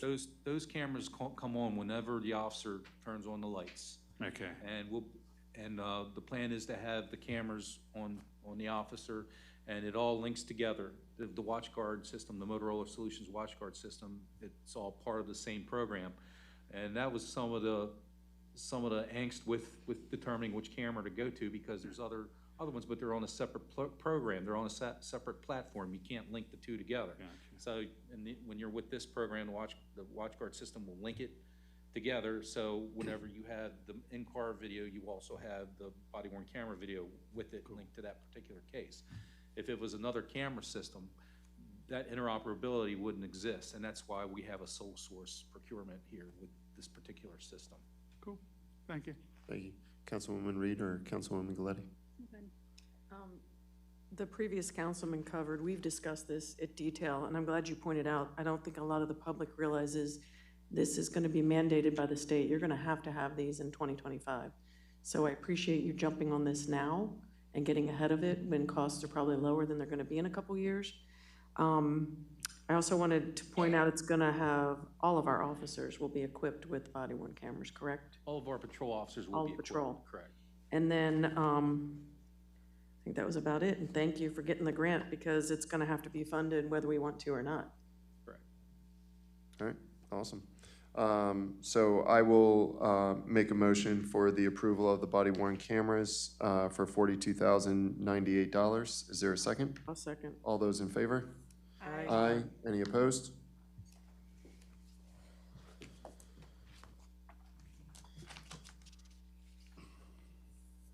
All right. Next up is mayor's appointments and reappointments. Mayor, would you like to read your commission appointments?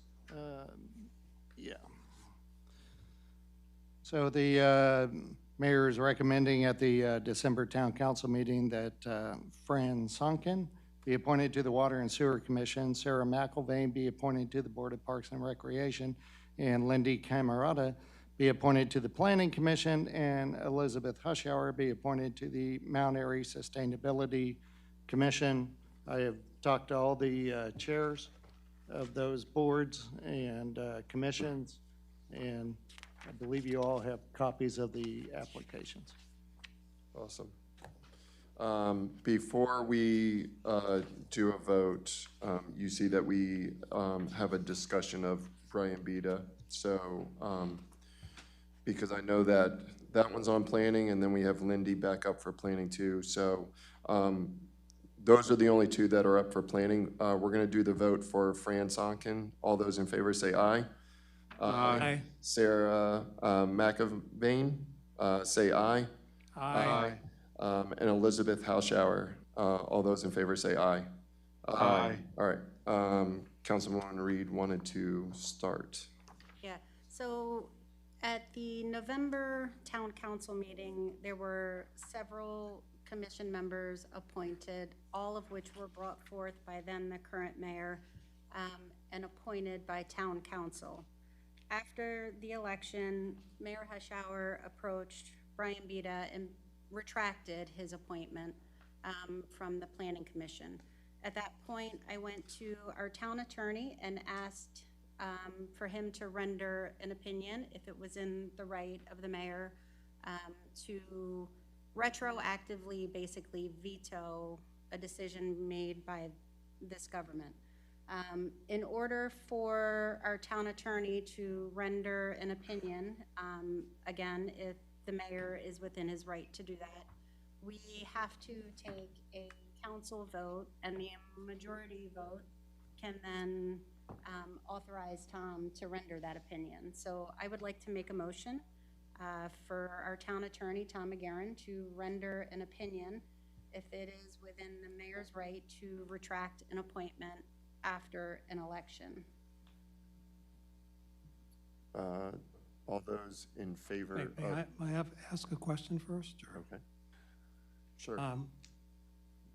To the town attorney, have you broached this topic already? In your view, do you already have an opinion on the answer? I was asked by the mayor to... The current mayor. Mayor Hushauer, to provide a range of options. I did not fully and finally render any legal opinion, and I really prefer not to provide legal opinions to my clients in public. What I am asking is for a council vote which permits our council to give us an opinion, even if it is in a closed meeting. And the reason why I ask is there were multiple appointments at the last council meeting, and the only one being challenged is one for the Planning Commission. Maybe if I gave my justification, it might. Absolutely. Okay. That was going to be my question. So the mayor retracted one of the four. Well, you're saying retracted an appointment. He was never appointed. He did not receive a letter, so the appointment was never finalized. So. What do you mean he didn't receive a letter? Well, in order to be appointed to the board, actually by the code, you're supposed to be given an oath as well. We'd never done that. Yeah. But what we have done everybody. is sent a letter. But let me back up a little bit, and then we can re-engage. So what I did ask, I asked the council president that we not single somebody out on the agenda, but we have done that, and that's fine. My problem is process. I don't like the processes that this went through. The person that we're talking about submitted an application many months ago, 2 mayors ago, and that application was voted on. And when it was voted on, it was voted 3-2 against. And then that same application came out again at the November meeting and was re-voted on. That's what I had a problem with. When I got sworn in as the mayor, all those appointments were sitting on my desk, and the letters had not been sent yet, and the letters had not been signed by the previous interim mayor. And we talked, and you said it would be fine if I went ahead and signed those letters, but when I came to this particular individual, I didn't like the process that it went through. It's a 5-year appointment, and I felt like voting the day before the election, regardless of who would have won, it was an improper process to put out there the day before the election. Therefore, I didn't sign the letter. I didn't send the letter. I did send him a letter and asked him to submit a new application, which he did. And I said that I'd be willing to meet with him, which I am. Lindy Camerata had also submitted an application. I had that one. Lindy was on the commission before. I have no problem. She's trained. She's able to do the job, and I think she's a good mix for the planning commission, so I supported that. During the last couple of weeks, I have 2 other applications for people who would like to be on the planning commission. And I did talk to the chairman, and although tonight she said a person had backed out, there was also another person who was interested in being on the planning commission. So in the interest of the town, I am more than happy to sit down with Roxanne and figure out who is the best fit to put on the planning commission. And right now, I have 3 applications for that. But Brian Beta is in that application process as well. So that's where I'm at, and that's why I did that. I guess there doesn't seem to be a standard process here. Because I will say, you know, every month when we get the commission appointments, we get a copy of their application. But one of the other applications from November wasn't actually an application, it was a letter to which we didn't see their application. So if it's a matter of when the application was submitted, one of the other appointments from last month didn't have an application in at the time either. Well, I didn't argue anyone except the person who I knew had already been voted on one time. So can I make a comment on that? Yeah. So thank you for clarifying, because I was the vote that changed. So when this came to me, and my only question at the time, because I read all these, and I tell you to the public, we're grateful to have people that want to volunteer because they're normally not jumping out of the woodwork. My one question at that meeting for the chairperson was, because it was coming to a vote, did you speak to Mr. Beta? And she said no. So I voted against it because I felt like, I know as a former chair of Streets and Roads, we would talk to people and be like, are they really interested? And, you know, is it something they'll commit to? So I actually spoke to Mr. Beta and said, hey, I saw your application. Here's why I voted no, and got more information out of him that the chairperson had known, but I didn't know personally. So to let you know, when it came back to the vote at the next meeting, that's when I said, okay, this person really is interested and does seem to have the best interest in the town. Just so you know, and procedurally, that's why my vote changed, because I actually had spoken to him and you know, kind of got the information I was looking for the month before. Well, currently, what we have available on the Planning Commission is 1 regular appointment and an alternate appointment. Okay, I'm putting Lindy up as being the appointment for this evening. And between now and January, I intend on sitting down with the chairman and figuring out of the other 3 who would be the most qualified, best person to put on the Planning Commission. And it may be Mr. Beta, it may be one of the other 2. And so in January, we'll vote again. So that's kind of where I'm at.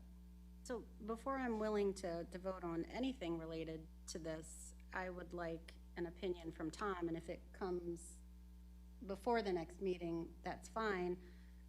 The way I understood it is, once the mayor brought their appointments to the table and they were confirmed by town council, they were on the commission.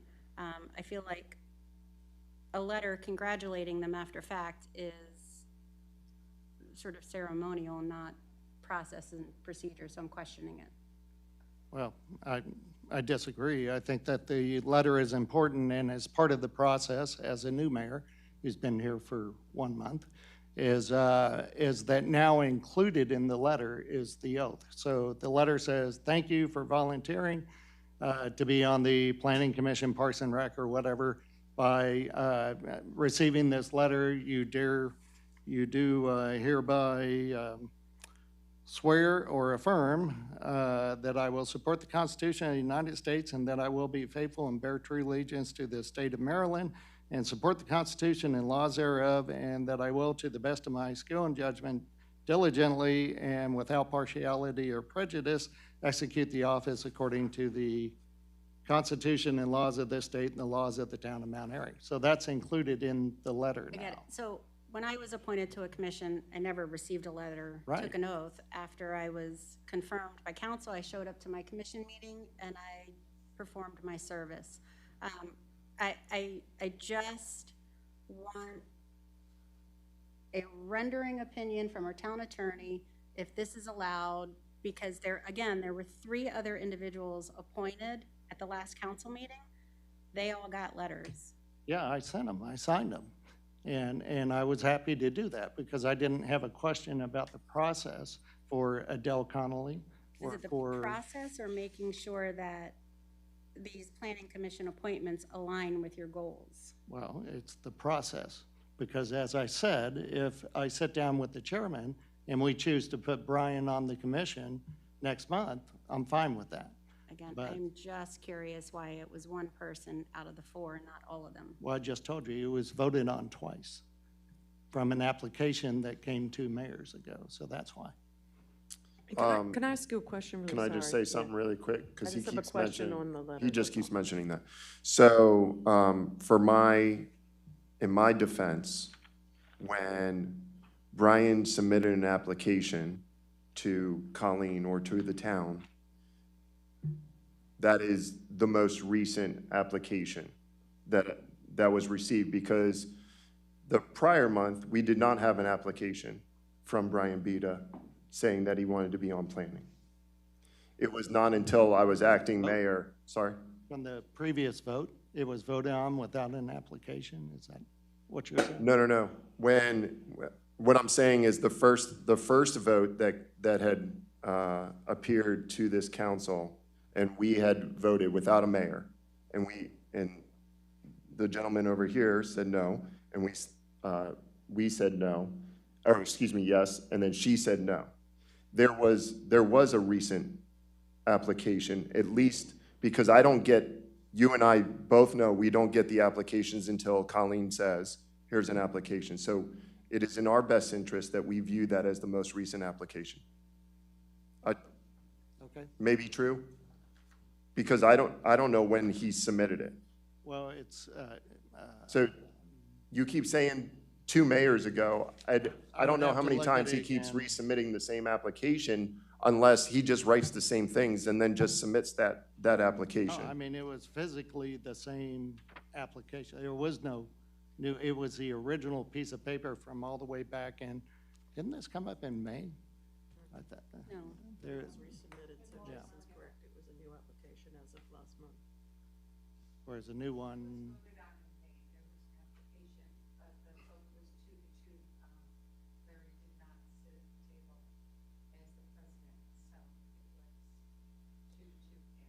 so this came up in May, and that's what I remember.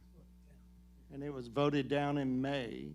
Can I ask you what And would then it actually was change voted on the down application again. from May to November? I mean, is his Nothing. address gonna change? Is his desire to serve Nothing, gonna like he would have change? just resubmitted the same one. But what I'm saying is, in my defense, I don't know right? I don't know if it was the old one.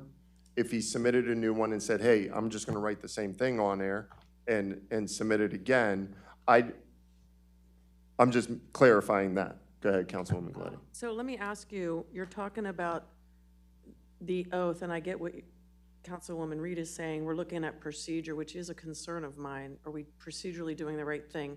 But the letter, that is interesting with the oath. So I guess we would also have to know, everybody that's on a commission right now has not signed that oath. So is that going to be grandfather? We're going to go retroactive? We're going to issue That was my intent, was to. new letters to basically everybody? grandfather everybody who's in. Paper the town and moving basically forward- move it, but everybody that's on one now hasn't maybe gotten a letter or done the oath. So if we're saying new people have to do the oath, are we gonna go back and have them get new letters? You know you see what I'm saying? I could do that. My hope That's was just my to- concern. I don't know if you thought about that, but I was thinking that as you were saying it, Well, I like, thought about that, but I don't want to undo things. I want, Right. And I darn sure don't want to go in there and assert any sort of a policy where I'm creating something to remove members of willing volunteers. Right. It's just moving forward, I intend on having a letter that includes the oath in it, so that anybody who is nominated now receives a standard letter. And you will get a package like this at every council meeting with the people I'm nominating.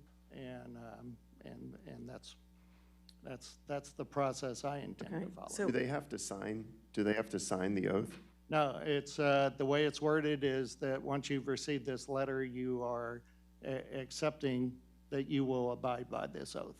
And therefore, they have an opportunity to write a letter back and say, well, I didn't agree to this oath. And if they do that, then they're out. so it sounds like we're in uncharted territory, because I don't know in the past if we've ever had a mayor retroactively go back and remove an appointed commission member. Well, again. So it almost yeah. sounds like I feel like procedurally, we really need to know the proper procedure before we step into this potential muddy area, to me. Well, it's not going to be muddy since he's submitted a new application, and therefore he's in the pool with two other people who could serve on the planning commission. So he has a new one now that's different Yes. than the one we had. Yes. What's different about it? Well, it's new. It's been. So it's the same one with It the literally same. is the same application printed and resubmitted. Well, that's what he did in And November. Let me ask you this, how do you know it's a brand-new application? Because there is no application in this packet unless he has currently shared it with you too. No, It was in Larry our just said last it was new. package. It's right here. I have a copy of it. I accidentally. The ripped it mayor in just half. said he has a new application, so I'm asking him about the new. This- There is no that this- application This in is my the packet. application from November, and this is the application, or Larry's saying he submitted a new application. We haven't seen it. Yeah, I just asked the mayor, and that's where I got that from, because he just told me he He has submitted. submitted It because it's application. upstairs in Colleen's desk. So I'm asking you, is it the same as what he put in? I would have to go up there and check it word for word. All right, so I have a motion on the table to get an opinion from our town attorney on this. Well, I'm gonna do it because the I motion. will second that motion, because I like to know that we're doing things Excuse me, I was procedurally about right. ready to say something. You can second the motion after I'm done. 'Cause I'm tired of this. Go up to the Sorry. microphone. I was getting ready to speak. You seconded the motion to cut me off. That I will not stand I for. apologize, and I will. Thank you. I will remind you when you cut me off from now on. That is fine. We're still in discussion. I know we are, and that is why I got a little bit testy there. This gentleman, after being appointed, has not shown up to a meeting at all. He had submitted a letter to the commission chair. I can call you up, that he will not be able to attend any meetings until January. That, to me, shows that he has disregard for the planning commission He of was a told not to five-year show appointment. up. He was told That, not to show up. no, if he was told or not, he submitted, and if you're aware that he was told to not excuse me, not to show up, you have had conversations with him after this. So that is concerning in and of itself. So we have a person that's qualified. There is an alternate position available, which he should be validly considered for via the new application, because at previous commissions that he has been assigned to, he missed most of the meetings, which, to be honest with you, shows a disregard for the assignments that he has been given in the past. That is one of the reasons why I voted no for him twice. And I'm not willing to vote yay for anybody that is willing to disregard a very and highly important commission called planning that is semi-legal in nature and renderings. Yeah, Can we have Chairwoman? sure. Thank you. I called after Brian Beta was appointed. I called and congratulated him. John had said he had talked to Brian. His first meeting was to be the Wednesday workshop, a Thursday workshop in November, correct? He had had a death in his family. And I excused him from that meeting, and I then said, we don't have a meeting in December, so I'll see you in January. That's how that happened. He's not disregarding, I'm sorry, I don't want you to talk. He's not disregarding the Planning Commission at all. Secondly,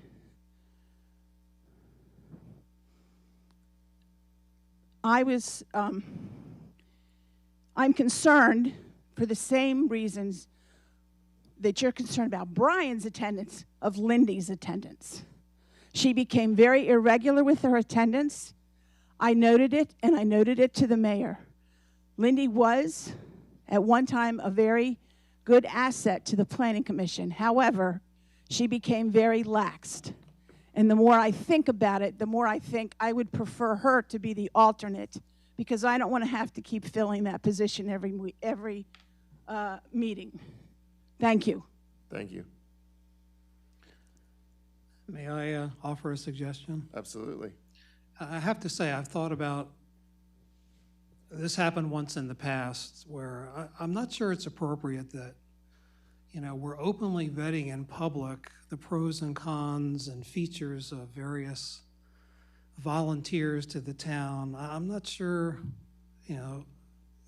discussing vetting candidates in public, I'm not sure is professional. Those are conversations that should happen before things reach the council table. Let me just offer this. It sounded like from our attorney, he's already considered this issue. He's just reluctant to discuss it in a public setting. I make a motion that we simply agree to have a closed session to further talk about the topic, perhaps what our town attorney's research has already informed him of, and then maybe we can go from there. There's already a motion on the table. Well, it sounded like he already kind of knows his views on it. Yeah, please don't do that. Please don't do that. I will render the legal opinion that is my legal opinion upon research rather than off the back of a napkin, and I will deliver it in an attorney-client privileged way to my client. Okay. Please don't do that tonight. All Can I right. speak now? Can we just vote on this motion? Can I speak now? Oh, sure. I would like to second the motion like I tried to do before. Thank you. So now we can Sorry, now we can. discuss and vote. Can we just All clarify right. the motion? The motion on the table is for Tom to deliver his legal expertise on the pulling an application for an appointed position, I guess, per se. Or retracting. Retracting and Retracting a commission member after he's been approved, or they have been approved by town sounds council. good. Can I just add one thing to the motion if allowed to? That it be done in a closed session, since he has indicated that he would rather not do it in a public venue. And that's what I was Okay. perhaps inartfully asking for. I wasn't, Tom, asking for you to say it here. All right. Sounds good. All right. All those in favor, say aye. Aye. Aye. Any opposed? All right. And since it's not on the sitting agenda, this will be in January. Yeah, but Lindy is up for a vote, so. Lindy is up for a vote, so I did not forget. We're just pushing Brian to January. So Mayor is making a recommendation for Lindy to be appointed to the Planning Commission. It does not say alternate or regular. Is it regular? That's a horrible word. Alternate or whatever. Voting member. So does it need to be specific if this is for an alternate or not? Or Right now, she would be the next appointed person. She would take seat at the table. correct. Thank you. All right. All those in favor say aye. Point of order.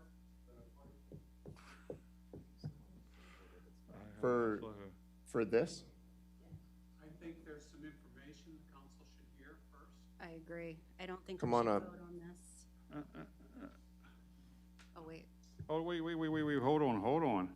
Information as in to what aspect, before you divulge anything or say anything? Information to what? Because we normally do not allow, sorry, we normally do not allow public to comment on appointments. There's a conflict that you could be voting on? Well, can we, let's just say. Is that the information that, I can be specific if I'm allowed to be, and then I'm providing information. I don't want to be throwing coal on the fire, but I think I have to at this point in time. so here's what I'm going to do. I don't feel comfortable with this. I'm going to make a motion that we pass this into January, so we're going to put Lindy on a hold. Second? I'll second it. All those in favor say aye. Yeah. Aye.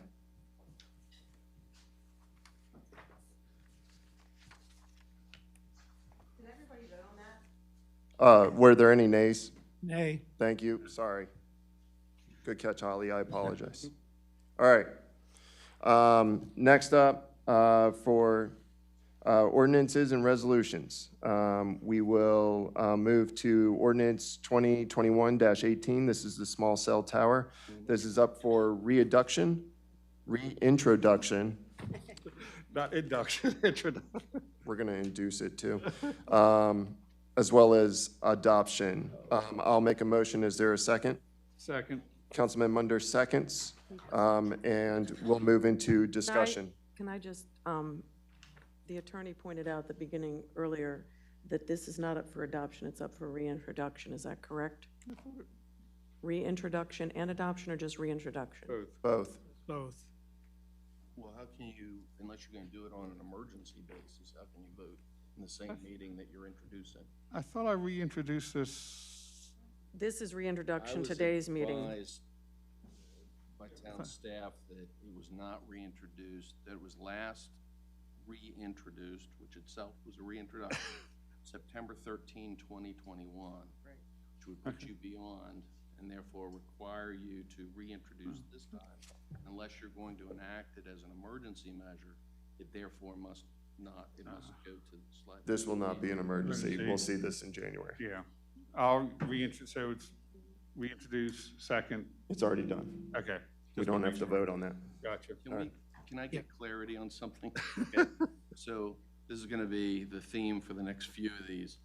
There are a bunch of copies and changes floating around, and I think we need to be, I would hope we'll be very careful about what is being introduced. So in your packets, you have the version that was originally introduced and the one that was reviewed by the public for public comment a month ago in the public hearing, okay? Since that time, and I'm going to guess in response to public comment or otherwise, Councilman Munder suggested some red lines to that version. You have in your packet version number 2 that contains and shows what his suggested changes are. So you now have 2 versions. Are you reintroducing the very original one, or are you going to reintroduce it with Carl's amendments? We're going to make this even easier. Okay. Make it the amendments. Well, we are. Okay. And then because we're doing, these are the charter amendments that you are referring to. He's referring to small cell. Or are you referring to small cell? Oh, yes. Yes, Yeah, we'll address the other ones. 2021-18. yeah. So we'll do would the red line? The red line version would be fine. Okay, so we're gonna reintroduce the red line version. I will make a motion for that. Second, Thank you. I will not do any changes to that. All right. Hearing. Thank you, Tom, for the clarification. Yeah. Yeah. Yep. All right. Next up, and we're gonna do this as one big clump, Charter Amendment 2021-2-3-4-5-6. There's obviously a lot that is going on that needs to be clarified. In speaking individually with the council members and hearing their concerns, as well as Carl as well, who's been working on these with our town attorney.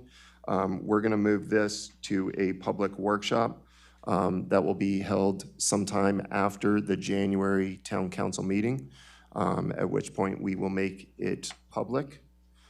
It will be a work session for the council, the mayor, you're obviously invited, and the attorney as well as town staff to get feedback and input in regards to these charter amendments. So I will make a motion that we table these until these workshop sessions have come to a close. I'll second it. Can I, is this discussion? Sure, Ken. Ask a question? Sure. So I'm not saying I don't agree, but I have a lot of questions. Will I be able to have those answered in workshop? Because like Absolutely. 2021-2, finance, budgeting, and purchasing was taking all the power away from the mayor and giving it to the town administrator. And now in this red line copy this month, it's taking it back to the mayor. So I've had a lot of people ask me, what's that all about? Why were we taking away all the mayor's powers and then now we're going to give them back to the mayor? So the first version was, here's the draft, then we heard public comment, then there were edits to that, and Right. that's where that now So we'll be able to has address switched this back. in So we will workshop. have, absolutely, we will have open discussion Perfect. for everyone. We're not going to tackle all 6 in a workshop session, that's just not possible. So the council in January will set up the first of a couple public work sessions in which this body will be able to deliberate on these amendments. Sound good? I made a motion. There was a second. All those in favor say aye. Aye. Any opposed? For some suggestions, comment. So I totally support what we're doing. First, I think it's vitally important that we update our charter and our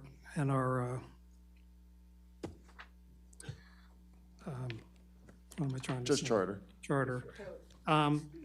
But I heard you say, well, we're not going to cover all of these in one session. And just think about this. All of these are in many ways integrated. They all kind of intertwine. So it's not like we're going to be able to just talk about these things sequentially. We have to talk about them all as a system. It may be helpful to us and to the public who might be sitting in to observe if the town can do some advanced work. I mean, I started to put together a chart for myself, but it would be nice to see a summary chart that says, you know, mayor,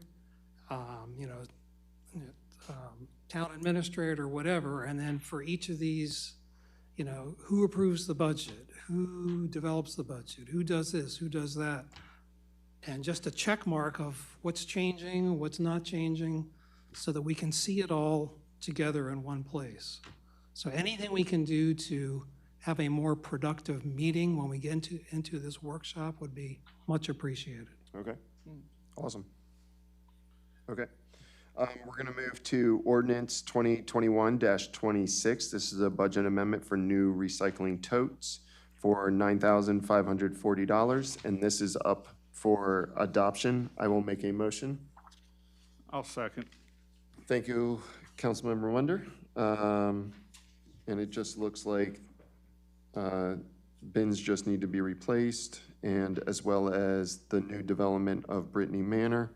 And this was the minimum order. And then the 65 gallon totes, so on and so forth. Correct. Yeah, this is more or less just because we need additional totes. There were some questions at the last meeting about how long these things last, and apparently from our recycle commission, we talked about this. They have a 10-year warranty, and I think we last made a purchase, my notes say, in 2004. So these things are wearing well. Some have been replaced. About 12 were replaced this past year. But principally, it's because we need the extra capacity for new residents. Awesome. This is the minimum order that can be placed, so that's why we're doing it. Sounds It's good. recommended that we're doing it the way we're doing it. Thank you. All those in favor, say aye. Can I ask a aye. question? Sorry, I retract. You guys forget me down here, but Councilmember Demoter, I saw it's to purchase 65 additional. So can you just clarify, when the town is purchasing these are only for Carroll County residents, correct? Because Frederick County get theirs from the vendor. Or do these cover Carroll and these are only the Carroll counties? Right? You guys knew that, right? You seem surprised. It's only the Carroll County residents, because Frederick County, you're not going to be getting one of these. So I just want to make sure it's clarified.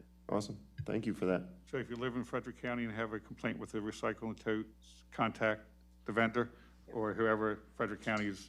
You would contact Frederick County Recycling and Okay. Did you hear that? If you have a problem, contact Frederick County Recycling and Sanitation. Or Councilmember Munder. And I will pass you to Katie Moore for the phone number. So Frederick County does provide their residents with a recycling bin, actually a tote, and they actually have 3 different sizes. Ooh. So, most residents, when they move in, they have one there, just like our Carroll County residents have one there, because the bin is assigned to the house, not the person living there. Right. Same thing with Frederick County, so most people have one, and if they don't, they just have to call the county. Awesome. Cool, thank you. Yep. All right, all those in favor say aye. Aye. Any opposed? All right, next up is ordinance 2021-27. This is a budget amendment for Twin Ridge Storm Water Management Facility for $43,000. This is up for adoption. I will make a motion. Is there a second? I'll second. Oop, just beat you, sorry. Yeah, Councilmember Munder, nope, no, sorry. I got you. Councilmember Munder It seconds. doesn't- It just looks like, I mean, I do have a question, and I can answer the Sure, question. go ahead. While you Barney's over there. Okay, I know. Just a quick question. I know this has been done over several years, Barney. Is this an unexpected cost to plant the trees, or were we always just anticipating it? Or was it like an additional cost, or something happened? So planting the trees was separate from a separate contract. Okay. So it was not part of the original contract. All right, That was something that was still required for the mitigation. all right. Cool, thank you. Any other questions? All right, all those in favor say aye. Aye. Any opposed?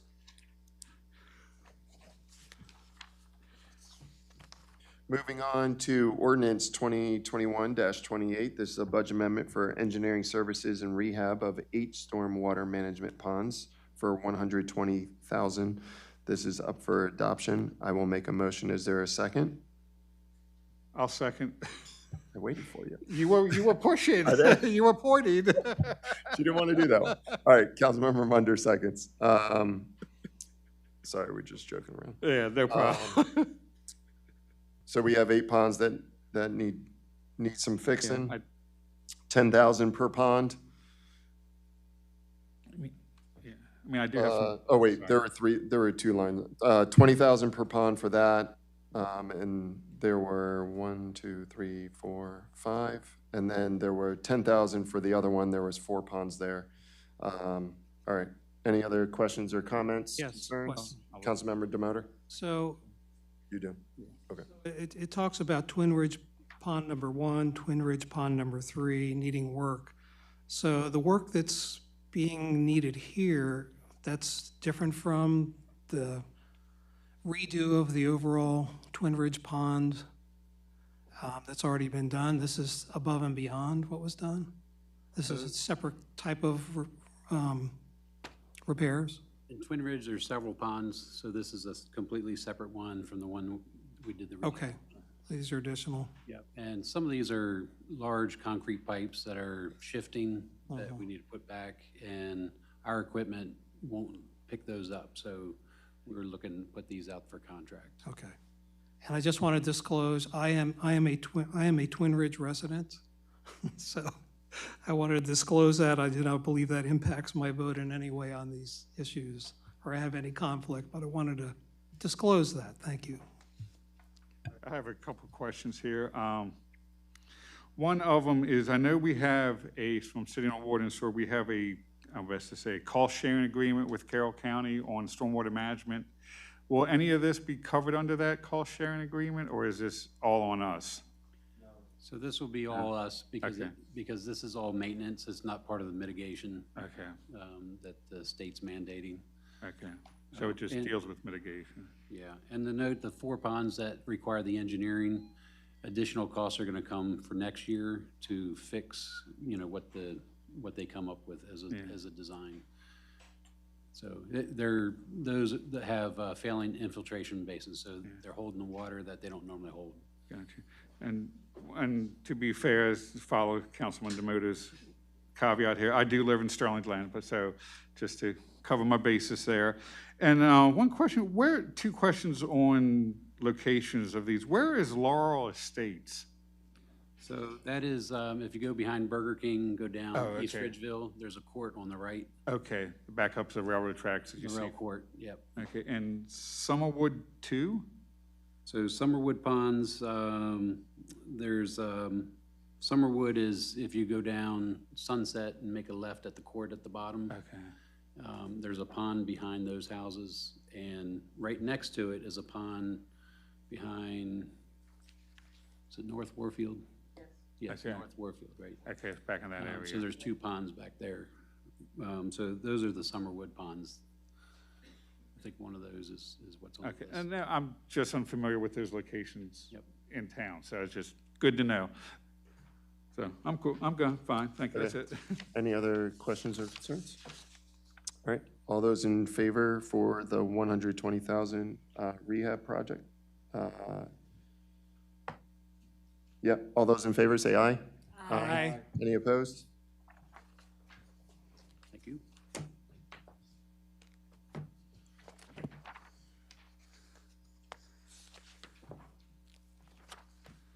And this is for the purchase, ordinance 2021-29. This is the budget amendment for the body worn cameras that Chief Reitz was alluding to earlier. I will make a motion. Is there a second? I second it. Oop. Councilmember Demoter for the win. That was for introduction, so we'll see this back in January.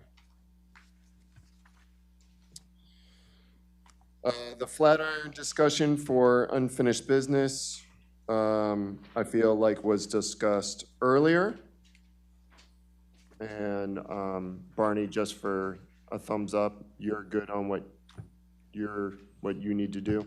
Awesome, thank you very much. Question of clarification, just quickly remind me, so you're going to come back in January with a proposal for what you want design collectives to provide back to us, is that correct? That's correct. Okay. And remind me again what the current options are that you want included, or you want to just save that for January? Can you just quickly remind me the? As I recall, it's, one option is basically taking the building down and doing the street improvements, put in parallel parking. So that would be like a sidewalk, plaza? And create a plaza. Okay. 2 is, I think was Jason's idea of going with a medium-sized building, which certainly would have to close Park Avenue. Okay. And then 3, I believe, was moving the building, either moving the building or recreating the small building back further on the property so that we can still do those improvements along the street. And then the 4th would be, if none of those include keeping Park Avenue, then a 4th would be keeping Park Avenue and seeing what we can do with that. And what would come back with that? More prettier conceptual drawings, cost estimates? What are we getting? What are we asking for? So the way I look at it is we had like 10 options. You kind of narrowed it down to 3 or 4. And so taking those and having them professionally, come up with some concepts of each of those to see how they would fit, what they would cost, and then come back to you with, better cost estimates and see what way you want to move forward. Okay, and then that's going to cost us something for them to provide that service, right? Yeah, so we'll bring that January, the proposal. Yeah. And then you'll get to see how much that will cost Okay. and decide whether to move forward with them doing that study. I have a request. When you come back with that, can you come back and provide the total dollar amount that the town has spent on the Flatiron building? I mean, I think you might have had that before, but we purchased it back in 1960 or whenever. We've had several studies. We've had, structural studies, et cetera. I just like for perspective to know how much we've already sunken into this project at this point. Thank you. I can give you what I know, cost-wise. Thank you, Barney. Appreciate it. All right. We will now move into mayor, council, and staff reports, and we'll begin with the mayor's report. Mayor Hushhour. All right, thank you, Council President. Got a laundry list of things that have occurred in November, and I'll just hit the highlights of them. On November 11th, our town's elected officials participated in the Veterans Day ceremony at the Pop-Up Park in conjunction with Chief Warrant Officer 4, William Ruth, VFW Post 10076, honoring our current service members. On November 16th, an informational event and tour was provided along Rails to Trails, the right-of-way near Hill Street in coordination with the Brownfield Grant Seminar. On November 23rd, a joint meeting was held between the council, the mayor, staff, and the county commissioners in Town Hall concerning the Harrison-LaShire property. It appears that they are open to discussing an annexation agreement and applying our town zoning to the property. The town administrator and the county administrator will work together to achieve the next steps in the process. So I thought that was a really good meeting, and I think the commissioners left with a attitude that we could work together and perhaps do something that's reasonable on the Harrison-LaShire property. On November 28th, the menorah's first candle was lit in a wonderful Hanukkah celebration in the rail yard. On December 1st, the fiscal year 2023 budget meeting was kicked off by the staff, so we're already looking at the next year's fiscal year budget. And on December 4th, the town's Christmas tree was lit and a holiday parade was held. Thank you to all the staff who came out, not just the immediate staff. John was out there too. Appreciate you. And volunteers were out there. Thank you, Mark, for coming out. I appreciate it. So appreciation to the police, the fire department, and of course, Public Works. I think Brian's gone, but they did an excellent job for making it a safe and wonderful event. Notes, congratulations to both our local high school football teams who went to the state championships. So the Leonore Lancers and the South Carroll High School Cavaliers made it all the way to state finals. They both put in solid efforts. We're very proud of them. And if something comes up, I'm looking at Lynn because I know she was in touch. If there's some sort of an event, something that the town can assist in, I think we'd be more than happy to honor them for a terrific season. So if something comes up, let us know. Okay. Santa will be in the caboose on December 17th from 5 to 8 p.m. It's a free event. Just show up with your cell phone and take your pictures in the caboose. The town ornaments will be distributed to the chairpersons of each commission and board by the staff for distribution to their members. This will commence starting tomorrow after I send the email to all the commission chairmen, letting them know that all these ornaments are going to get dropped off on their porch. December 18th at noon, the VFW is holding the Wreaths Across America event at Pine Grove Cemetery Again, it starts at noon on December 18th. The Historical Society's Bag and Basket Bingo is February 26, 2022. You may buy your tickets now at the museum, and I believe they're available online as well. The museum's open noon to 4 p.m. on Saturdays and Sundays.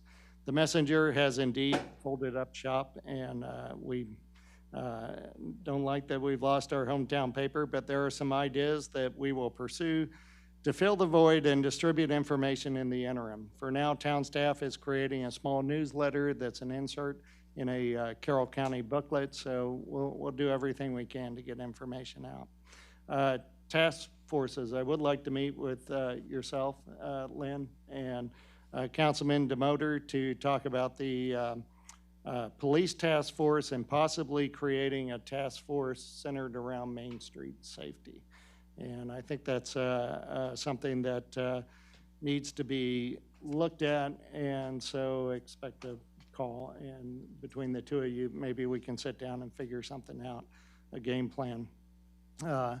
We're looking forward to assist and disseminate information for a task force that has evolved into its own nonprofit. That's the Senior Task Force, and now they're called MASTs, like the mast on a ship. And that's the Mount Airy Senior Task Support Group. Okay, so they're doing great things. They're meeting almost weekly and trying to get information out to the seniors and those people who are caregivers for the seniors to make sure everyone knows what's available in the 21771. They're not just staying within town limits. They're working all 4 counties. Let's see, we have snow in the forecast on Wednesday, so please move your vehicles off the roadways and into your driveways, and please be careful. And I wish everyone to have a happy holiday, a Merry Christmas, and a Happy Hanukkah, and we'll see you in 2022. Thank you, Mayor. We'll move to Councilwoman Reed for the Recreation and Parks Board. Yep, the Recreation and Park Board met on November 18th. The community garden off of Rising Ridge Road has broken ground, so if you're interested in more information or you want to participate, reach out to Ashley Collier in Town Hall. Just want everyone to be aware that the pop-up park at the bank building is officially closed. I don't know if you've all heard, but we have a brewery coming to town, so that's pretty exciting. As of the last meeting, Rails to Trails was not closed yet. Barney, is that still the case? That's correct. We're waiting for one permit. Okay. So as of right now, the trail is still open, but stay tuned, it will close soon. The Windy Ridge Multi-Use Trail project, we are targeting a meeting for December with Greenstone, sort of a meet and greet for all the stakeholders and to start talking about the design process. The volunteer group working towards the skate park at Watkins, they continue to fundraise and host a lot of events locally to advocate for their cause. I believe they have already started their design work, so hopefully we'll see that skate park in the spring. Ashley in Town Hall is working on a new QR code system for organizations to check in at the fields when they arrive for their sporting events. It's a way to ensure that the fields are being used according to the allocations we've had, or we've noticed some issues in the past where we allocate fields to organizations and then they sit unused. And we need a better way to track that so that if we have other folks that can or want to use the field, we know which fields are in use and which ones are not. In January, we are actually inviting all the organizations to the Parks and Rec meeting. We're going to present a timeline and expectations for field allocations as well as obligations related to field maintenance. And that pretty much concludes. We did cancel our December meeting, so we will not meet again until January. Thank you, Councilwoman. We'll move to Councilmember Munder for EDC and Planning. All right, if you indulge me for a couple minutes here, I would first like to start off with apologies to Chairwoman Roxanne Hemphill. She did notify the commission of why Brian Beater was not attending. I just remembered that she did notify that he was not attending. I forgot the reasons why, so I do apologize for that. And I have given her permission to correct me when I do the mistakes in public, and she seemed to have done that very well tonight, so thank you again for that, so no hard feelings on that. And I would like to offer my apologies to Brian Beta too. I didn't, as I just indicated, I did forget the exact reasons why he was unable to attend, so I do apologize, and I meant no disrespect on those saying you were not showing up for the meetings after you were appointed. So please accept my apologies on that. And last but not least, I would like to offer apologies to Councilwoman Galetti for cutting her off there. I did not mean to in such a hard-nosed fashion. But it's all in good fun, and when we can work together and forgive each other for these slight little faux pas, I guess, is to describe, so. Is that because I'll be the only one up there in the dark with you on that Thursday night? Yes. You gotta sit next to him. Oh, yes. Sit next to me and then walk out in the dark. Perfect. Ah, okay, so anyone, if I don't show up anywhere on Friday, so that'll take care of that. Okay. On the EDC, there was no meeting in November due to the meeting date falling the day before Thanksgiving, and the committee chair, or commission chair, Donna Marie Needle, has said she would be busy doing the family cooking for supposedly the excellent Thanksgiving dinner that she does. So we canceled that meeting. The next meeting, if I remember correctly, is scheduled for this Wednesday, December 8th at 7 p.m. at Town Hall. I believe that's what it was decided on. I'm sure Donna Marie, if I am incorrect and if she's watching, I will be receiving an email saying I messed that up too tonight. So if not, I'll see you all on Wednesday at 7 p.m. The Planning Commission met several times during the month of November. The first one was the Master Plan Workshop. The Master Plan Workshop was held on November 4th at 6 p.m. The topic of a discussion was the Neighborhood Professional Zoning District. It was discussed to see if any updates or changes were needed for the upcoming 2023 Master Plan. I believe some were decided and in the process of being drafted by our town attorney for further review. During that meeting, a deadline for submittal of applications for master plan rezoning requests was decided upon. The date that all requests need to be submitted to John Breeden in Town Hall is the close of business by Monday, January 3rd, 2022. So if anyone has decided that they want their to be heard for any master plan zoning requests, please have them in by that date or they will not be considered. The December workshop is canceled due to a scheduling conflict with the Maryland Department of Planning seminar for the same day and time. The commission decided to cancel the workshop to allow for commission members to attend this seminar. The next workshop is planned for Thursday, January 6th from 6 to 8 p.m. in Town Hall. Now for the commission meeting. The commission meeting was held on November 29th at 7 p.m. in Town Hall. The report for the Carroll County Planning Representative Hannah Weber was read by Chairwoman Hemphill, since Carroll County government is still having limited in-person meetings for staff due to COVID. The Frederick County Planner Tim Goodfellow gave an update on development that is taking place west of Mount Airy in New Market and the Lake Linganore area. He also gave updates on several area plans that Frederick County is conducting. The South County Area Plan, which I believe is along Route 85 and 355, the Sugarloaf Mountain Plan, and the newly created Rural Historic District Plan. There were several items up for discussion. One was S200032, which was in reference to Lot 7A in the Twin Ridge Professional Park. The commission was discussing the approval of a concept plan related to a proposed self-storage facility. There was a large turnout of the Twin Ridge neighborhood expressing their concerns of allowing the development of the lot as proposed. The commission decided to take no action on the concept plan at that time to allow further APFO reviews to take place and for the applicant to provide feedback on some of the suggestions offered by the commission for the site and to address concerns brought up by the people in attendance. The second thing that was heard was annexation resolution 2021-44 for the regular property. This property is located on the western border of town off of Prospect Road. The property is a 24.98 acre parcel that will be zoned under the town's R2 zoning classification. As being proposed by the applicant, it is anticipated the annexation will yield approximately 33 homes and 12 acres of open space, and the town will obtain access to the Windy Ridge Park. A combination of residents, both town and non-town, directly adjoining the property came out for the hearing and offered their viewpoints on this proposal.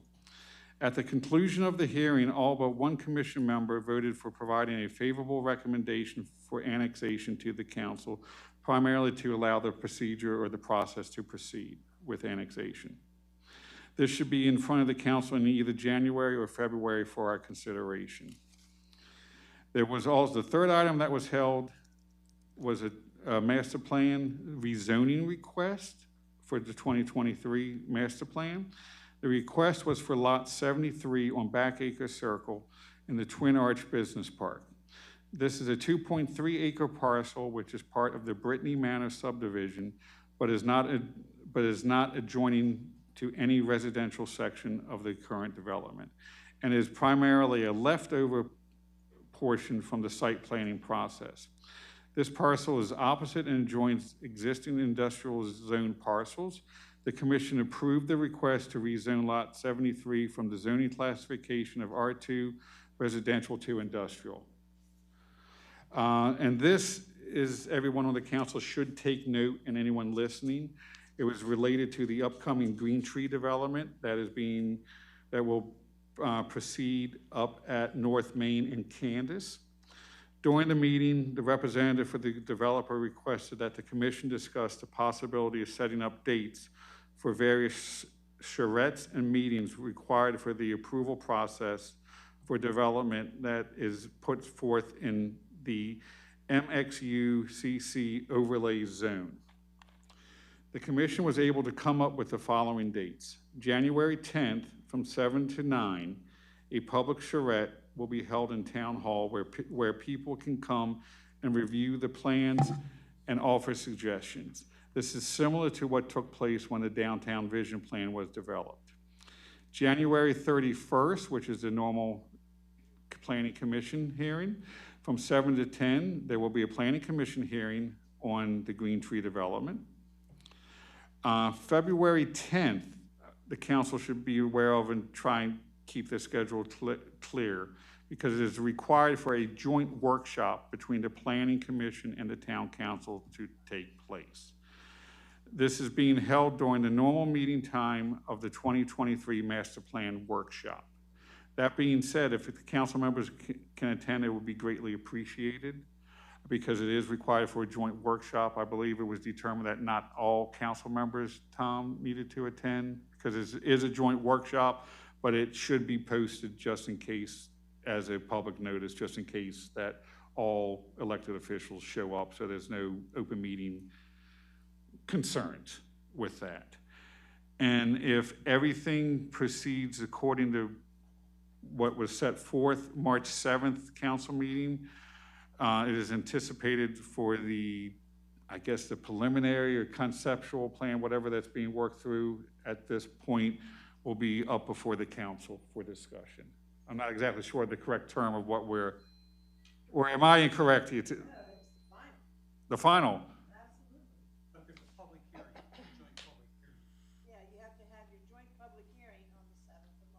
Okay, joint public hearing on 7th of March. As I said, the meeting was going quick. The dates and the topics were being discussed rather quickly. So joint hearing on March 7th. Carl, can I ask a question? Oh, yeah, go ahead. I was at that meeting. You were there too. I was trying to keep track of all of that, so thank you. So and I lost track, so I'm glad he's, on February 10th, that's a Thursday, you want a joint workshop with council. Yes, it's required under Guys, a the, heads up, I will be at my nephew's wedding in Key West. I will not be here. that's fine, Is it's that not okay? required, it's And just, then March 7th, I had a question, but I didn't want to speak from the audience. Joint public hearing, but is that a Monday? yes, that's normal council meeting. No, that's okay, it'll be a joint public hearing with us and planning here at the council meeting? I think it would just be Just a public hearing. Just a public Okay, hearing. thank you. Yeah. Okay, thank you. I said, this is all new to us. This is a new zoning classification. So we're learning as we're going, and this is a good test run for it. So please bear with us. As I said, there is no meeting in December. So the next scheduled Planning Commission meeting is January 31st at 7 p.m. besides the planning workshop for the 2023 master plan up in January 10th. And that concludes my report for that. And just one other thing, I've been noticing that the town council or the town hall has a box out front for the Mount Airy net. And one day I was here for the budget kickoff, saw someone dropped off some food for that. So thank you for that. And also driving to work today, there was some food sitting on the bench out front. So I hopefully we saw that, and that was intended for the Mount Airy net, that someone just didn't leave the groceries sitting there. So thank you for that. And to go along with what the chief was saying about the Huskers and Hustlers out there during this season, if anyone, and during the year in general, if anyone feels the urge to give money to local organizations, there are plenty of them. There's the Kiwanis, there is the Lions Club, all which support community organizations and causes, the Rotary, and Mount Airy Net that offers food, gas cards, and other services to local residents. So I just wanted to put that out there too. There are other options to give to the community besides people on corners or in parking lots. So thank you. Thank you. We'll move to recycling and sanitation. Councilmember Demoter. All right. The commission held their last meeting on November 17th. Some of the topics they talked about were some initial planning for a spring bulk pickup event. And it may be conducted a little bit differently in the spring, and we're talking through how best to hold that event. We did talk again about the results from Drug Take Back Day, which was October 23rd. Collected 4 yard waste bags of prescription drugs and such. And so thanks to the commission members who implemented that, and thanks to the police department as well. It was held in front of the police department, and we got support from them, so thank you for that.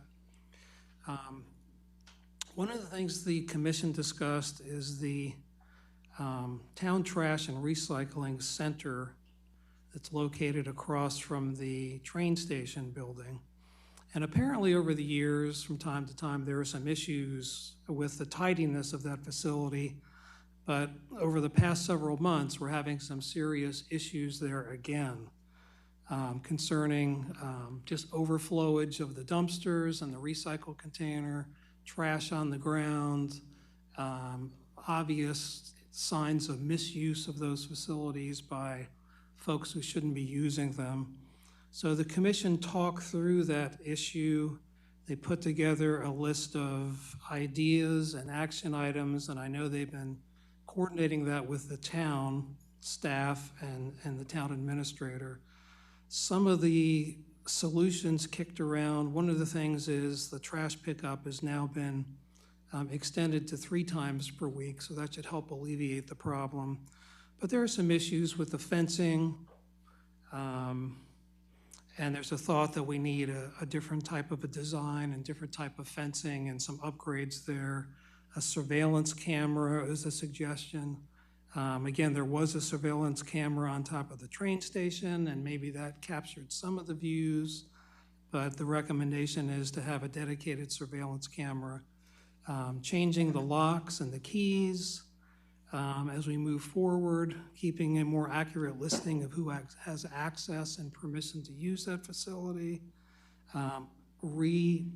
renewing and revising the instructions and the user agreement for that facility, and just a reminder people on the rules of the road for do's and don'ts of that facility. And then again, as a reminder, those facilities are not to be used by any major restaurants for disposing of any kind of waste, to include large food waste components for those kinds of operations. They're supposed to have their own trash disposal capability. And we believe there's at least one business who's not following the tenets of the use of our facilities. So we're going to talk more about that.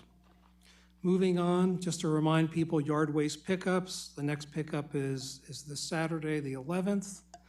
And then Christmas tree and yard waste pickup will be held on January 15th. That's my report. Our next meeting will be on January 19th of 2022. Thank you. Thank you very much, Councilmember. Move to Councilwoman Galletti for Streets and Roads and Beautification. I'll start with beautification. In case you hadn't noticed, the decorations are up around town. So thank you to the Beautification Commission. They hand make these wreaths and they hang them around. So I can't say enough about them. On January 8th will be the holiday decoration cleanup day to bring everything unfortunately back down. They have cleaned, mulched, and cleared out our parks and gotten them ready for winter. They've planted bulbs. They're out there 24/7. The next meeting is Tuesday, January 18th, 2022, 7 o'clock Town Hall. And I don't want to forget the town ornament, which was designed and implemented conceptually, whatever everything by that commission. So these are available at Town Hall and where else? The museum? The museum. Did you mention that? I didn't, but you did. Okay, and the museum is open. I want to reiterate it because normally the mayor's thing goes in the newspaper, which we don't have. Yeah, So noon to anytime- 4 Saturday and Sunday. Noon to 4 Saturday and Sundays thing, go to the museum or come to Town Hall Monday through Friday. And it's also kind of important to know too, at Town Hall, you can pay with a check or cash, but at the museum, you can pay with a card. Okay, good to know. Yeah. So get them while they last. It's awesome. Streets and roads, busy month, as you can imagine. We've already talked about it a little bit. Chick-fil-A. Yes, we've gotten some phone calls, some emails.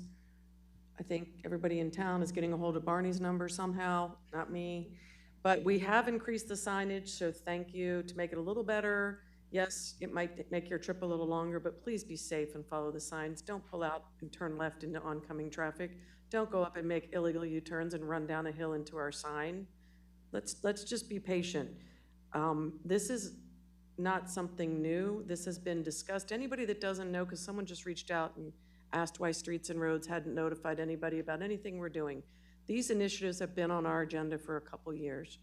And all of COVID, we were virtual, so you could literally watch Streets and Roads from the comfort of your own home. So I also want to thank the Mount Airy Police Department for their help. They were there opening day. They've been getting there during busy hours, trying to redirect people and try to prevent some of the accidents, so thank you.